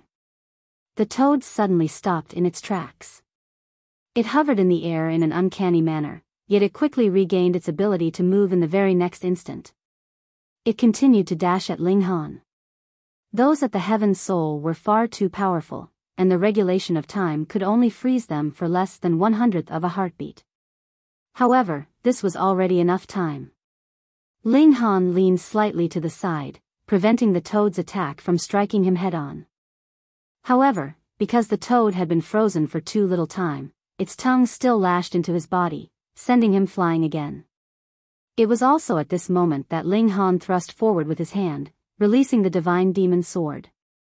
Like a whip, the Divine Demon Sword flew toward the toad. This sword was imbued with Ling Han's full power. Pa! Ling Han was sent flying, and the Divine Demon Sword that carried all of his hopes finally pierced into the toad's body. Success! Everyone was stunned upon seeing this. This was far too astounding. Ling Han was only at the 5th severance, which meant that he was essentially a young soul cultivator facing a heaven soul monster. Yet, he had actually managed to wound the toad. This was simply unfathomable. You're definitely a fucking freak. However, many people immediately shook their heads. What did this matter? Even if a heaven soul cultivator suffered the full power attack of a young soul cultivator, that would only be but a scratch. To exchange wounds like this, the young soul cultivator would be severely wounded, while the heaven soul cultivator would only suffer some minor wounds. After all, only their skin would be scratched, so what great effect could this have? Pa! Ling Han plopped down onto the ground. However, he couldn't help but smile. As long as the Divine Demon Sword pierced the toad's skin, it would definitely die. After all, the juice from the poison fruit could even kill immortal palace tier elites. The Empress and Hunyao both walked over to help Ling Han up. As for the Divine Demon Sword, they didn't have time to deal with it at the moment. Pung! Pung! Pung! Under the watchful gazes of everyone, the toad suddenly started to violently jump around. It was as if it had been put under some kind of curse. It wasn't long before the toad collapsed to the ground, with its spikes powerlessly falling to the ground. A crimson-red stone appeared before everyone. Fuck! It's dead. Everyone was transfixed with shock and disbelief. This was far too unfathomable. Ling Han had simply tossed his sword, so unless it was a genuine and awakened celestial tool, how could it have killed a heaven soul monster? This was inconceivable. Simply inconceivable. In the next instant, a dozen or so people immediately dashed toward the Divine Demon Sword. Regardless of whether it was a celestial tool or not, they would snatch it and run away first. Wowie, such despicable people! Hunyao roared in anger. She immediately charged forward, shouting, "You people are far too detestable. So be it if you don't thank Ling Han for killing the toad, yet you're even trying to steal his weapon. Niao is going to pummel you people to death." Peng, peng, peng. She immediately started to battle against those people. Emperor tiers were no match for her, yet 3 monarch tiers had also charged forward to steal Ling Han's weapon. One of them was none other than Fei Yun. Thus, Hunyao couldn't dispose of them easily, especially Fei Yun. Instead, they became engaged in an intense battle. Meanwhile, Ling Han started to rapidly recover his energy. He wasn't in a state to battle right now, so the Empress stood guard beside him. "Ha, Since the monster has already been disposed of, the alliance should also be disbanded, a monarch tier from the wide prosperity heaven said with a loud laugh. His expression became cold, and he said, "Trash from the calm peace heaven, are you not going to fuck off now?" Ling Han's state was clear for all to see. He had already lost the ability to battle. Thus, the only person of concern from the calm peace heaven was Hunyo. Would this not be easy to deal with? A treasure like the true meaning of the great Tao could create a paramount prodigy. Moreover, the wide prosperity heaven and the calm peace heaven were locked in a fierce competition, so those from the wide prosperity heaven naturally didn't want those from the calm peace heaven to comprehend the true meaning of the great Tao. Shameless! Yan Xianlu and the others chided. It was Ling Han who had killed the guardian monster, yet these people were not only taking credit for this, but they were even trying to shoo him away and steal his weapon. This was far too repulsive. "If you don't piss off, then don't blame me for being merciless," a monarch tier from the wide prosperity heaven said in a baleful voice. He was called Yi Linfeng, and he was ranked number 5 in the wide prosperity heaven. He was definitely a top-notch prodigy. "Fight to the death with them," many people from the calm peace heaven shouted in anger. First of all, they were truly infuriated.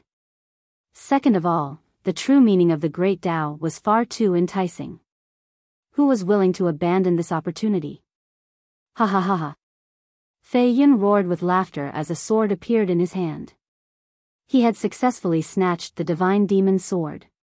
You're tuning into the Biyao's Wuxia Chronicles YouTube channel. Don't forget to subscribe and join us on this journey to catch the most captivating stories.